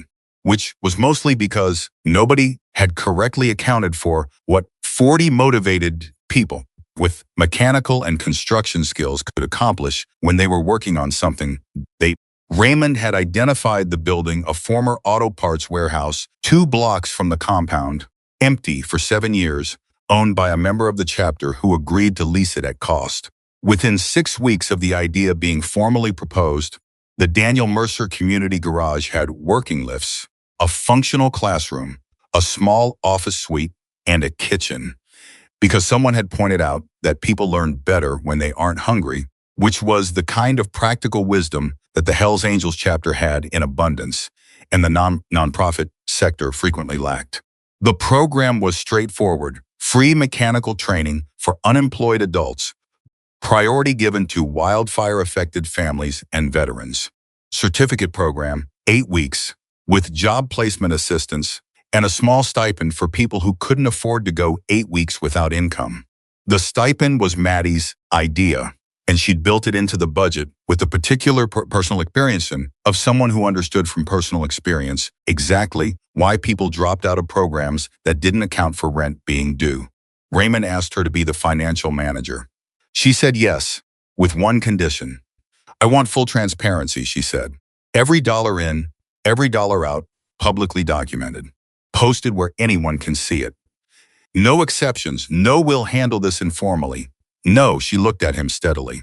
"No room for another Silas Crow to hide something in the places we're not looking. The only protection against that is making everything visible." Raymond looked at her for a moment. Something in his face moved. She thought it might have been pride, though on Raymond it wore a quiet face. "Full transparency," he said. "Done. And one more thing," she said. "What?" "The clients. The people who come through the training program. I want them to understand what the foundation is, where the money comes from, who Daniel Mercer was, not as branding, not as a feel-good story we tell to make donors happy, but because they deserve to know that the reason this exists is because a 22-year-old went back into a fire for people he didn't know, and that matters. That should be part of what we teach." Raymond was very still for a moment. "Yeah," he said, and his voice was rougher than usual. "Yeah, that stays in." Caleb came to her office for the first time 3 weeks after the garage opened on a Wednesday afternoon when she was working through the second quarter budget projections and had 3 highlighters and 2 calculators deployed simultaneously on her desk. He looked at the organized chaos of her workspace and said, "Do you actually need all of that?" "Yes," she said without looking up. "The 2 calculators. I check my own work." He sat down in the chair across from her desk, the client chair, the one she'd found at a church rummage sale, and reupholstered herself because the budget didn't have room for furniture, and she'd needed something that wouldn't make people feel like they were sitting in an interrogation room. He sat in it the way he sat everywhere, with the particular economy of a large man who had learned to take up exactly the space he needed and no more. She finished the column she was on and set the highlighter down and looked at him. "You've been outside this office 3 times this week," she said, "and you've come in once. What are you working up to?"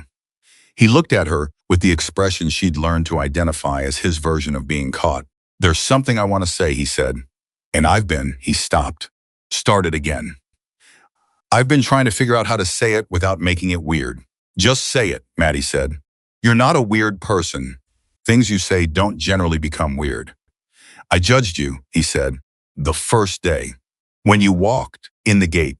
I looked at you, and I made a set of assumptions, and I positioned myself to manage what I thought the situation was going to be, and I was wrong about all of it."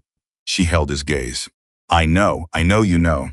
I want to say it anyway," because he paused again, and she watched him work through whatever was in the way of the thing he was trying to say, with the particular patience she'd developed for him specifically, which was different from the patience she had for other people. "Because you didn't have to make it easy for me. When I was being suspicious and unhelpful and generally treating you like a problem to be managed, you just kept doing the work and letting the work say what it said. You didn't make me pay for it. I needed you," Maddie said simply. "I couldn't afford to spend energy making you pay for something when I needed you working with me." That's very practical.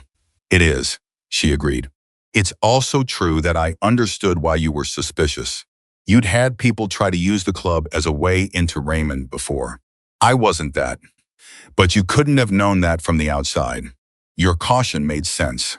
He looked at her steadily. You're being very reasonable about this. I'm a very reasonable person, she said. Ask anyone. He almost smiled the almost smile that she'd cataloged over the months as one of the more reliable indicators of his internal weather. Then he said, more quietly, I'm glad you walked through that gate. She felt the weight of that, the specific weight of something said simply by a person who doesn't say things simply unless they mean them entirely. Me too, she said. They sat in the silence of that for a moment, and it was a comfortable silence, the kind that had been building for months and had finally found its shape. Then Caleb said, Raymond wants to have dinner. All of us. The whole core group. Saturday night. He said to tell you it's not optional. Maddie raised an eyebrow. He can't actually make it not optional. He knows that, Caleb said. He's using the word optional, the way your mom uses it when she says do whatever you want and means the opposite. She laughed. The real one this time, the one that came up without warning. Raymond doesn't have that kind of energy. No, Caleb agreed. And now the almost smile had completed itself into the actual thing, which she'd seen rarely, enough that it still had the quality of something earned. But he tries it sometimes. The dinner was on Saturday, and it was not optional. Raymond had actually cooked, in the main kitchen of the compound, which she hadn't known he did until Torres mentioned it, with the reverence of someone describing a religious event. There were 12 people at the long table, Raymond at the head, Caleb to his left, Maddie across from Caleb, and the core group that had become, without any formal announcement, the people who ran the Daniel Mercer Community Foundation's operations alongside the chapter's long-standing community work. It was loud and argumentative, and someone knocked over a glass of water in the first 10 minutes, and nobody particularly cared. And the food was extraordinarily slow-cooked, carefully seasoned, the food of someone who had been cooking for large groups of people they loved for 30 years. Midway through the meal, Raymond tapped his glass with his knife for quiet, which took about 45 seconds longer than he expected, and resulted in him tapping 3 more times. When the table finally settled, he looked at Maddie. He reached into the pocket of his jacket, which was hanging on the back of his chair, produced a small box. Not jewelry store small, not dramatic, just a simple box, the kind you could find at any craft shop. He set it on the table in front of Maddie. Open it, he said. She picked it up, opened it. Inside was a ring, silver, not gold simple, not ornate, sized correctly, which meant he'd gotten her size from somewhere without her noticing, which meant he'd been planning this. On the outside of the band, small raised letters formed a name, Eleanor, her mother's name. She turned it over. Inside the band, engraved in the careful script of someone who had thought about every word, you were never invisible. She set the box down on the table. She didn't say anything for a moment because she couldn't. And she didn't look up because she didn't trust what her face would do if she looked at Raymond right now. And around the table, the people who had learned over weeks and months to read her pauses gave her the space of this one. Then Raymond said quietly, over the noise of people tactfully looking elsewhere, your mother raised someone extraordinary. I thought she should be here for tonight. Maddie looked up. His face had the weight in it that she'd seen from the first day, the weight of someone who has grieved a very long time, but it was warmer now than it had been. The grief was the same size it had always been. Something else had grown up around it. She would have liked you, Maddie said. Her voice held. Yeah, Raymond said. She had no patience for people who performed niceness without meaning it. You would have annoyed her at first. She would have thought you were trying too hard to seem tough. She paused. Then she would have watched you cook for 12 people on a Saturday, and she would have understood completely. Raymond made a sound that wasn't quite a laugh, but occupied the same space. Put it on, he said. She put it on her right hand. It fit exactly. Caleb, across the table, was watching her with an expression he wasn't bothering to control, which was new and significant, and not something she was going to examine closely right now. At this table, with 11 other people present, she filed it for later. Later was coming. She was learning to believe that. The twist that nobody in that room had anticipated came 8 days after the dinner, in the form of a phone call to Raymond from a federal investigator who had been working the Crow case since before Maddie's name was attached to it. Raymond took the call in his office and came out 20 minutes later with the specific expression of a man who has just had a foundational assumption about a situation corrected. He found Maddie in her office, where she was working on the transparency report she was preparing for the foundation's first public disclosure. Silas Crow had a source inside the chapter, he said. She set her pen down. Someone in the club was feeding him information. Meeting schedules, finances, the land dispute legal strategy. Everything. He paused. That's how they knew I'd be on Old Quarry Road alone that night. That's how they knew when to have the ledgers adjusted at the motel. That's how the frame-up was built so precisely. Who? Maddie said. A man named Garrett. He's been with the chapter for 6 years. He left 2 weeks ago, we thought personal reasons. Raymond's jaw tightened. Federal investigators have him. He agreed to cooperate. He's been cooperating since before the hearing, which is part of how they had the storage footage confirmed so quickly. Maddie was quiet for a moment, working through what this meant. The attack on you, she said slowly. Garrett knew you'd be alone. He arranged it. He gave them my schedule and the confirmation that I was alone. Yes. And he knew about the ring, she said. He knew what it meant to you. That's why they took it specifically, not because it was valuable, but because Garrett told them it was the thing that would hurt you most to lose. Raymond looked at the wall for a moment. She watched him absorb that the particular betrayal of someone who had been trusted being the instrument of the most personal wound. She watched him put it somewhere. 6 years, he said. I'm sorry, she said. And she meant it fully, because she knew what it cost him, not just the betrayal itself, but the recalibration it required, the going back through 6 years of trust and re-examining what was real. The investigators are confident the case is clean otherwise, Raymond said. The evidence stands regardless of Garrett's involvement. His testimony actually strengthens several of the fraud counts. He looked at Maddie. I thought you should know. Why me specifically? He looked at her for a moment. Because you're family now. And family knows when something hard happens. She held that. The word, the way he said it, the matter-of-fact weight of it. Okay, she said. Okay, he said. He started to leave and then stopped in the doorway. The ring, he said. When it fell during the attack, Garrett didn't know it had fallen. He told them afterward that he'd confirmed I'd been wearing it, but he wasn't there for the attack itself. When Crow's people realized they didn't have it, they had to construct a plan to get it placed. He paused. Which means the ring was never supposed to end up in the gravel. It was supposed to end up in Crow's pocket. Maddie looked at him. It fell, she said, and no one could find it. For 6 months, Raymond said, until you walked down that road. She thought about that, the sheer contingency of it. The ring falling at an angle that buried it in ash. The 6 months of futile searching by men who'd covered that stretch carefully. And then Maddie Cole, $13 in her pocket, fired at 7 in the morning, walking a road she'd never walked before because she needed to move, and the Old Quarry Road was quiet. It waited, she said. Raymond looked at her for a long moment. Then he said softly, Daniel always had good timing. He left. Maddie sat for a while, with her pen in her hand and the transparency report open in front of her and the silver ring on her right hand catching the light. And she thought about her mother and about Daniel Mercer and about the particular stubbornness that need to find their way home. Then she picked up her pen and went back to work. The transparency report needed to be finished. The Foundation's first cohort of training program graduates had their completion ceremony in 3 weeks. The budget for the second quarter needed to be approved before the end of the month. There was a family in the Eastern County, a woman, 2 kids, still in a FEMA trailer 12 years after the fire, who had submitted an application for the Housing Assistance Program, and Maddie had read the application twice and wanted to call her personally, before the committee reviewed it.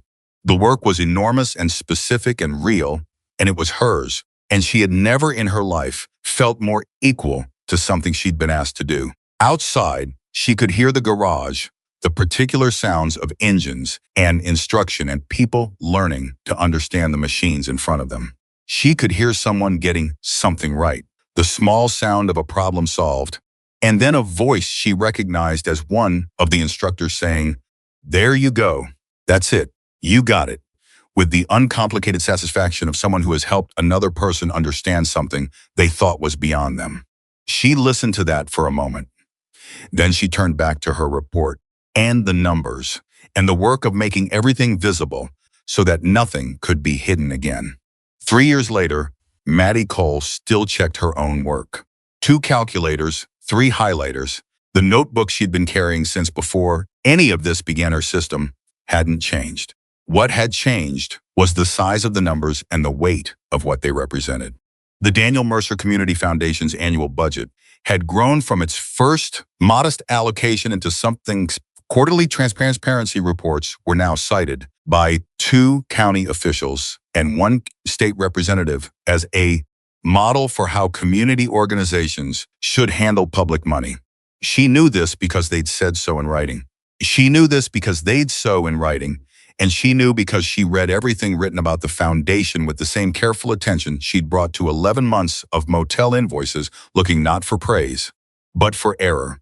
She found errors sometimes, her own, occasionally, which she corrected publicly and documented. Other people's more often, which she corrected privately and followed up on until the correction held. She had a reputation now for a specific thing that people in Red Mesa described differently depending on who was describing it. The county officials called it rigor. The foundation's clients called it fairness. Raymond called it stubbornness with a purpose. Caleb, who chose his words with the same economy he applied to everything, called it integrity and said it once plainly, without elaboration, which was how she knew he meant it entirely. She was 27 years old. She had her accounting degree completed 14 months after she'd re-enrolled, Dr. Abrams' graduate seminar certificate alongside it, a distinction she hadn't expected and hadn't told anyone about until Raymond found the certificate on her desk and held it up with an expression that made her look at the floor. She was the executive director of the Daniel Mercer Community Foundation. She had an office with her name on the door, which she still found faintly surreal when she caught it in her peripheral vision on the way in each morning. And on a Tuesday in early October, with the desert light going gold through the windows she'd propped open because the heating system ran warm, a woman walked through the foundation's front door and changed the texture of everything again. Maddie heard her before the office assistant said anything a voice in the reception area, young, tired in the particular way. That tired doesn't mean sleepy, but means a person has been holding something heavy for a very long time.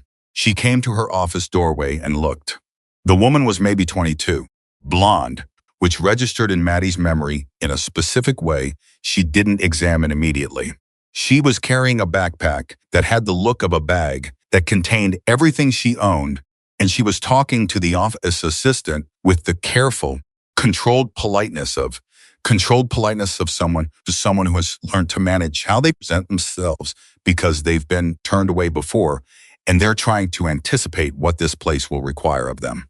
"I just need to know if this is the right place," the woman was saying. "For it said on the website, transitional housing assistance. I'm not sure if I qualify. I don't want to waste anyone's time if I don't qualify. I can come back." "You're in the right place," Maddie said.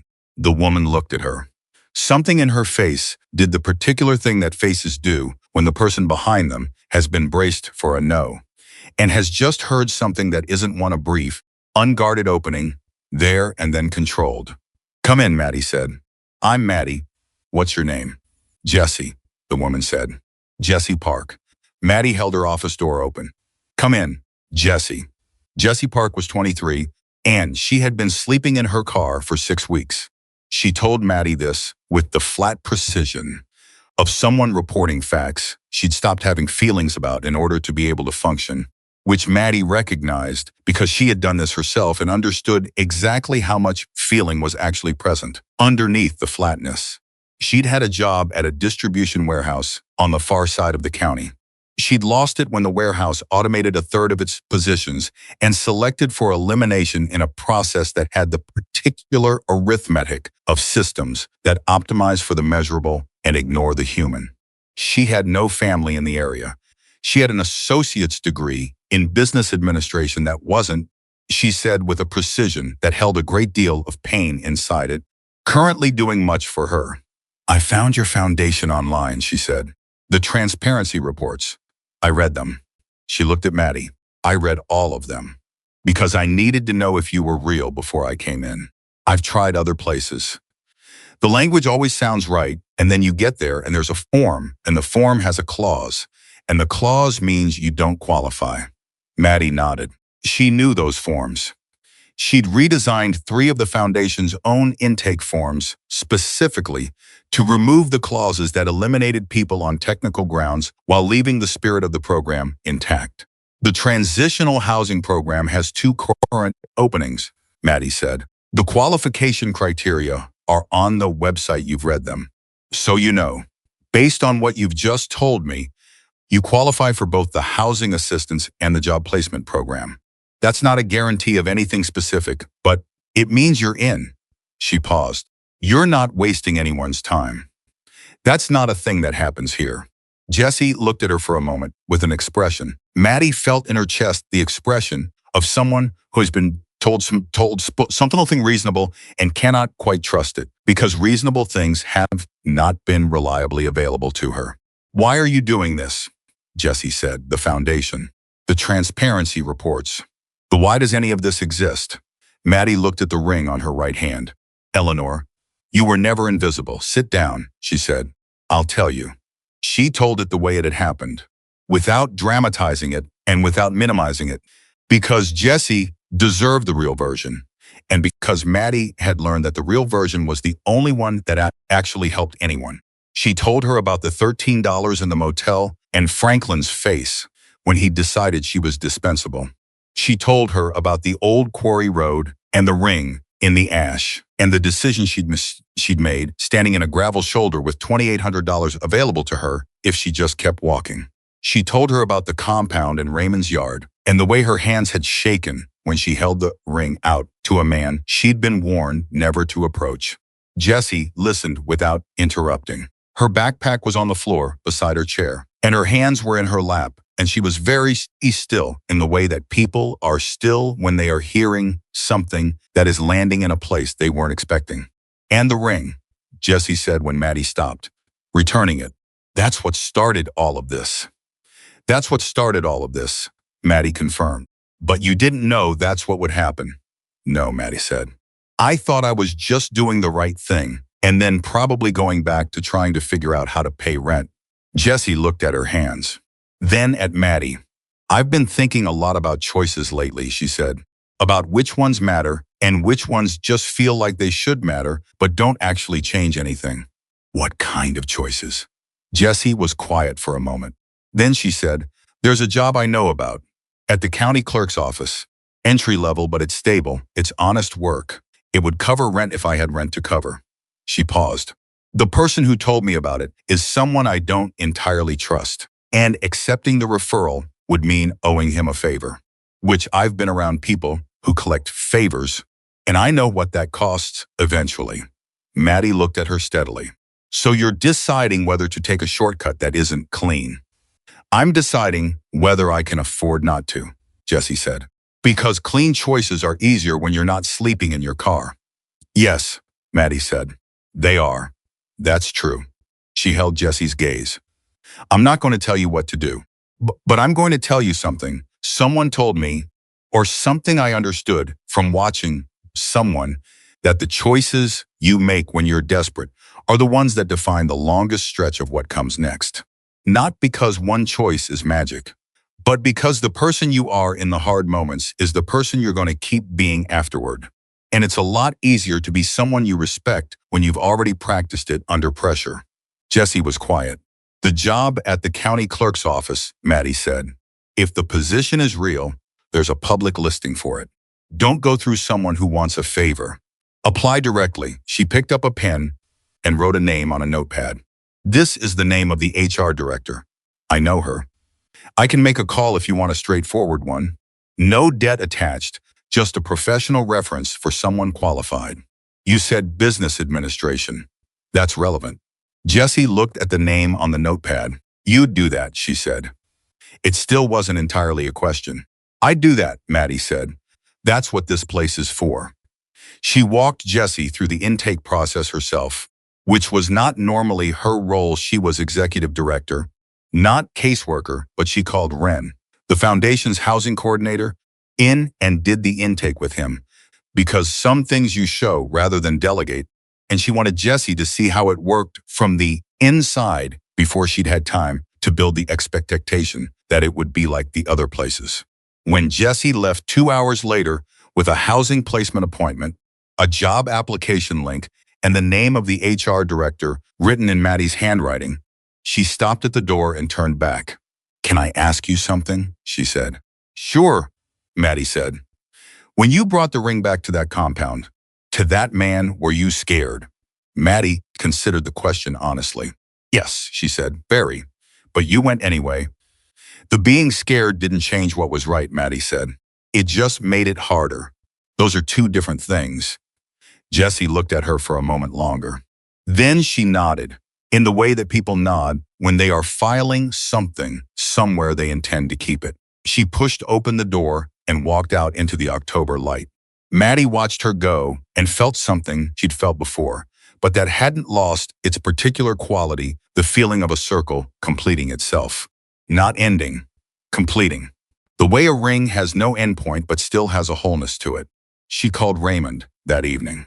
He picked up on the second ring, which he always did, because Raymond Mercer had decided when he first gave Maddie his number that he was going to be available when she called. And he had been, without exception, for 3 years. This was not something he'd stated. It was just something that was true, that they both understood. "Something happened today," she said. "Good something or difficult something," he said. "Good. A young woman came in. She reminded me of," she stopped. "She reminded me of me, a little. 3 years ago. She heard Raymond settle into whatever chair he was in. Tell me." She told him about Jessie Park, the car, the 6 weeks, the backpack, the question about whether she qualified. She told him about the transparency reports that Jessie had read before she came in, because she needed to know if the place was real.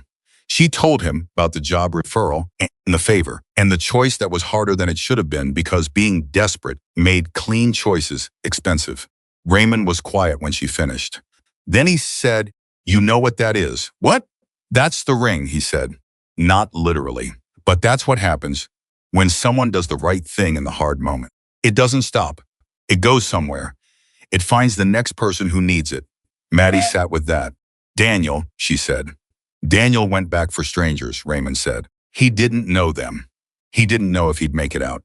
It was the thing to do, so he did it." She heard the familiar weight in his voice. The grief that had become so integrated into him, it was now just part of the sound of him. And then 12 years later, you find his ring. And now this girl finds your foundation. It doesn't stop, Maddie. The right choice doesn't stop. She looked at Eleanor's name on her right hand, at the light in her office, still on at 7 in the evening because she'd been working. "Are you coming Saturday?" she said, "to the memorial?" "Every year," Raymond said. "You know that." "I know," she said. "I just like to hear you say it." Saturday came with the particular quality of desert autumn mornings, cold at the edges.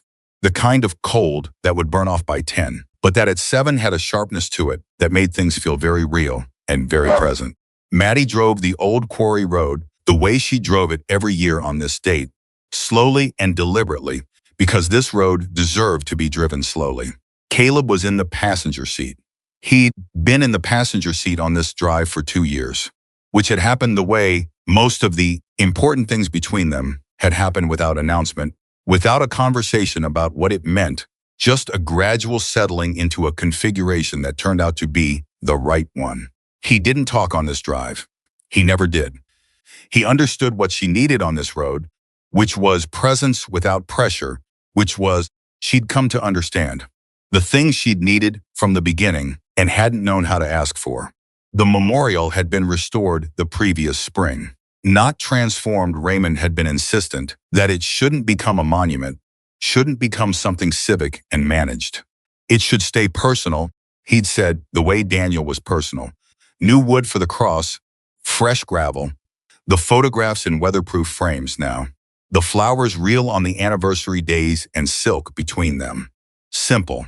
The kind of thing you'd do for someone you loved rather than someone you were commemorating. Raymond was already there when they arrived. He was standing at the edge of the gravel in his cut, his right hand in his jacket pocket, where she knew he was holding the ring, even though he was wearing it, because he always touched it on this day. Held it through the fabric, the way you hold something precious when you need to confirm it's still there. He looked up when she got out of the truck. He looked at her the way he always did on this day, with the weight and with the warmth. Both present, neither canceling the other. She brought coffee, Caleb said, because Maddie had brought a thermos, because she always brought a thermos, because Raymond would stand at this memorial for 2 hours if nobody gave him a practical reason to move. I can see that, Raymond said, and the edge of something, almost like humor, moved through his voice, the way it did more often now than it once had. They stood together at the memorial for a while without talking. The names on the cross, Daniel Mercer first, because Raymond had put him first, then the 3 others who died that year. The photographs, faces Maddie had come to know over 3 years of standing here young, most of them, the way people are in the photographs their families choose. Daniel at 21 in the photograph, a year before he died. He looked like Raymond around the jaw, she'd always thought, but lighter in the expression, the specific lightness of someone who hadn't yet carried as much. Raymond said, without looking up from the memorial, I've been thinking about something. Maddie waited. When I was lying on this road, he said, after the attack. Before things came back into focus, I was thinking about Daniel, about the fact that he died right here, and I thought he started again. I thought the worst thing would be to have this land taken, to have this place turned into something that makes Daniel's death invisible. That makes all 4 of them invisible. I know, Maddie said. That's why I couldn't sell it. Why I never could have sold it, even before Crow showed his hand. It wasn't about the land itself. It was about whether this place would still exist, whether someone could still stand here. He looked at the cross. And then you found the ring, and you came. And everything that came after, he paused. I keep thinking about what it means that it was you, that it was a 24-year-old woman with $13 who happened to walk down this road at that particular morning. Don't make me a symbol, Maddie said, not harshly. I'm not symbolic, I was just there. I know you were just there, Raymond said. That's the whole point. You were just a person making one honest choice, and that's what it took. Not a hero, not someone special, just a person who did the right thing when it was hard. He looked at her. That's the thing I want people to understand about Daniel. He wasn't fearless. He was afraid and he went back anyway. He was just a person. He was your brother, Maddie said. He was my brother, Raymond said. And the simplicity of that, the fullness of it, held everything. The twist that Maddie hadn't seen coming arrived 2 days later. In an email from a federal investigator she'd worked with during the Crow case. She read it once and then read it again, and then she sat at her desk and looked at the wall for approximately 90 seconds, which was how long she allowed herself before she picked up her phone and called Caleb. He answered on the first ring, which he did now. Silas Crow is cooperating, she said, with a broader investigation. The Red Mesa project was apparently one of 3 identical schemes he was running in different counties. Same structure, public charitable language, over private extraction, same type of community land target, same use of local proxies. She paused. The investigators have been building the broader case for 18 months. The evidence from the hearing, the ledgers, the storage footage, Franklin's recording apparently broke open the other cases too. because the methodology was identical and the documentation patterns matched. Caleb was quiet for a moment. "How many families?" he said. "They're still counting," Maddie said. "Across all 3 counties. The preliminary number is." She looked at the email. "The preliminary number is significant, Maddie." "Hundreds," she said. "Across 3 counties. Wildfire relief, flood relief. One was hurricane recovery. All the same structure. All the same type of disappearing money." The silence on the line had a specific quality, the silence of someone absorbing the full size of something they'd been seeing only one side of. "You stopped all of it," Caleb said quietly. "Not just Red Mesa. The investigators stopped it," she said. Maddie." His voice was steady and direct, the voice he used when he was being precise about something important. "You found a ring in a road and you brought it back when you had every reason not to. That one choice is why the evidence exists that broke those cases open. That is not nothing. Don't make it nothing." She looked at Eleanor's name on her right hand. "Raymond needs to know," she said. "Call him," Caleb said. "I'll be there in 20 minutes. She called Raymond. She told him. He was quiet for longer than he usually was, which for Raymond meant he was somewhere deep in the weight of something. Then he said, Daniel would say something insufferable right now, something calm and obvious that would make everything feel very simple. "What would he say?" Maddie asked. "He'd say, 'Of course it mattered. It always mattered. What took you so long to see it?'" Raymond's voice was rough at the edges. He was infuriating that way, very certain about things. "Sounds like his brother," Maddie said. Raymond laughed. "The real one, full and brief and rare. Don't tell him I said that." "He can't hear me," Maddie said. "You'd be surprised," Raymond said, and the way he said it made her think he meant it, and she found that she did not find it strange at all. The Foundation's 3rd anniversary ceremony was not a gala. Maddie had vetoed gala in the planning stages, with the argument that the people the Foundation served did not own gala clothes, and if the event wasn't accessible to every person who had ever walked through the intake door, it wasn't a Foundation event, it was a donor event, dressed up as one. So it was a Saturday afternoon in the community garage, which by now had the particular character of a place that had been used hard and loved well, the walls carrying the marks of 3 years of work, the floor bearing the honest evidence of engines and effort. Tables had been set up. Food came from 3 different community members who'd volunteered to cook. The training program's current cohort and every graduate the Foundation could reach were invited, and most of them came. Jessie Park was there. She'd gotten the job at the county clerk's office directly through the legitimate application with Maddie's reference call and nothing attached to it. She'd been in the transitional housing program for 2 months and was now in her own apartment. She was standing near the back of the garage, talking to a woman from the first cohort of training graduates, and when she saw Maddie, she raised her coffee cup in a small, specific gesture that communicated more than a formal thank you would have. Raymond stood at the front of the gathered group and spoke for 7 minutes, which was long for Raymond. He talked about Daniel. He talked about what the garage had been built to be and what it had become in practice, which were mostly the same thing. He talked about the wildfire and the families who were now, finally through the combination of the recovered relief funds and the Foundation's direct housing program, living in structures that weren't temporary. He didn't talk about Crow. He didn't talk about the fraud or the ring or the hearing. When someone in the crowd brought it up afterward, in the informal way that community events generate these conversations, Raymond said, "That's Maddie's story to tell," and moved toward the food table. So Maddie told it, in pieces, to different people for the rest of the afternoon, not as drama, not as triumph, but as the actual thing it had been, a morning, a road, a ring, and a decision.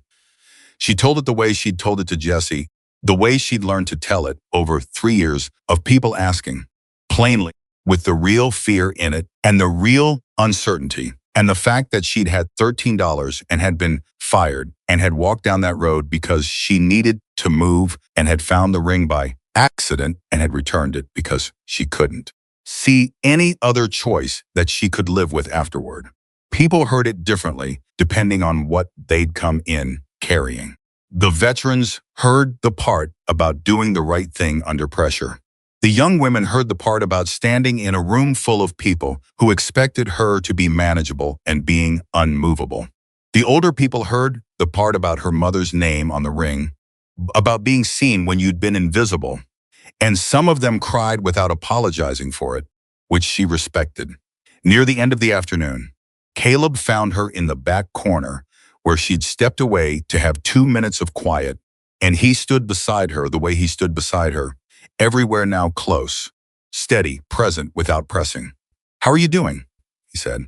"I'm good," she said. "Then, I'm really good. That still surprises me sometimes. Being good?" "Believing it," she said. He was quiet for a moment.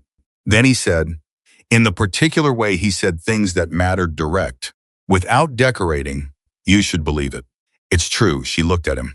3 years of learning to read his silences and his almost smiles and his economy of expression, and she still felt something move in her chest when he said the simple true things simply.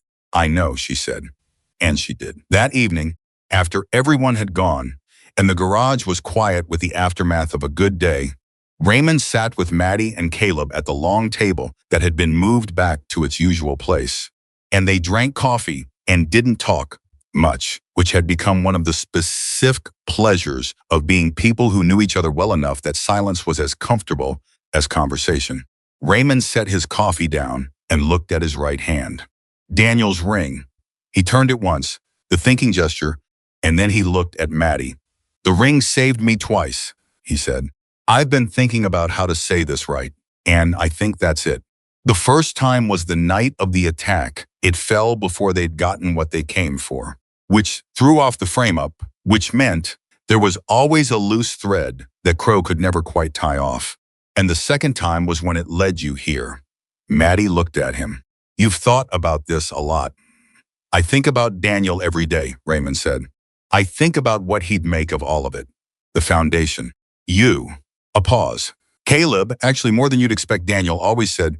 Caleb needed someone who'd argue back. He said it would be good for him. Caleb said without expression. Daniel was very wise. Maddie laughed. Real, uncomplicated, the kind that came up from somewhere genuinely warm. Raymond looked at her when she laughed. She felt it, the look, the particular quality of it, not scrutiny. Something more like witnessing. The look of a man who had spent a long time carrying something heavy and has had the weight redistributed in a way that doesn't eliminate it but makes it bearable. "He'd have liked you," Raymond said. "Daniel, he'd have said you were too stubborn about the right things and not stubborn enough about the wrong ones, which is the best thing he said about anyone." "What did he say about you?" Maddie asked. Raymond was quiet for a moment. Then he smiled, the real one, the one that showed up rarely and meant something when it did. "He said I was exactly who I needed to be," he said, which I thought was a low bar at the time. I understand it better now. The garage was quiet around them. Outside, the desert had gone fully dark, the kind of dark that small towns allowed that cities had forgotten. The ring on Raymond's hand and the ring on Maddie's right hand both caught the light from the overhead fixture, gold and silver, Daniel's initials and Eleanor's name, two different inscriptions carrying the same essential truth. You were never invisible. Brothers beyond the road. The people the living carried still. The choices made in desperate moments, rippling forward beyond what anyone could have traced. The rings finding their way home, and the people who brought them finding their own.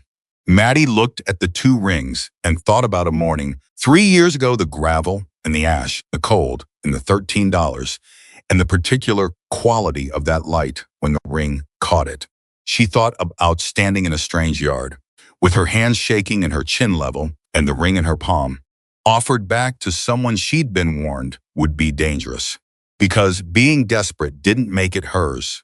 She'd been a woman with nothing, and she'd made the only choice she could make and still be the person her mother had raised. And that choice had opened every door that followed. Not because the universe rewarded honesty, it didn't. Not reliably, not automatically, but because honesty had put her in the right place to become the right person at the right time. And sometimes that was enough to change everything. Not for heroes, not for the exceptional or the fearless. For ordinary people in ordinary desperation, making one honest choice in a hard moment. That was all it took. That was all it had ever taken. Maddie Cole had found a dead man's ring in the road and given it back, and in doing so, had given something back to an entire town that didn't yet know it needed returning. And the town, in the way of places that are made of people rather than buildings, had given her back something she hadn't known she'd lost. The certainty that she mattered, that her choices mattered, that the thread of integrity her mother had woven into her from the beginning was not a liability in a hard world, but the most enduring form of power she would ever hold. She was not invisible.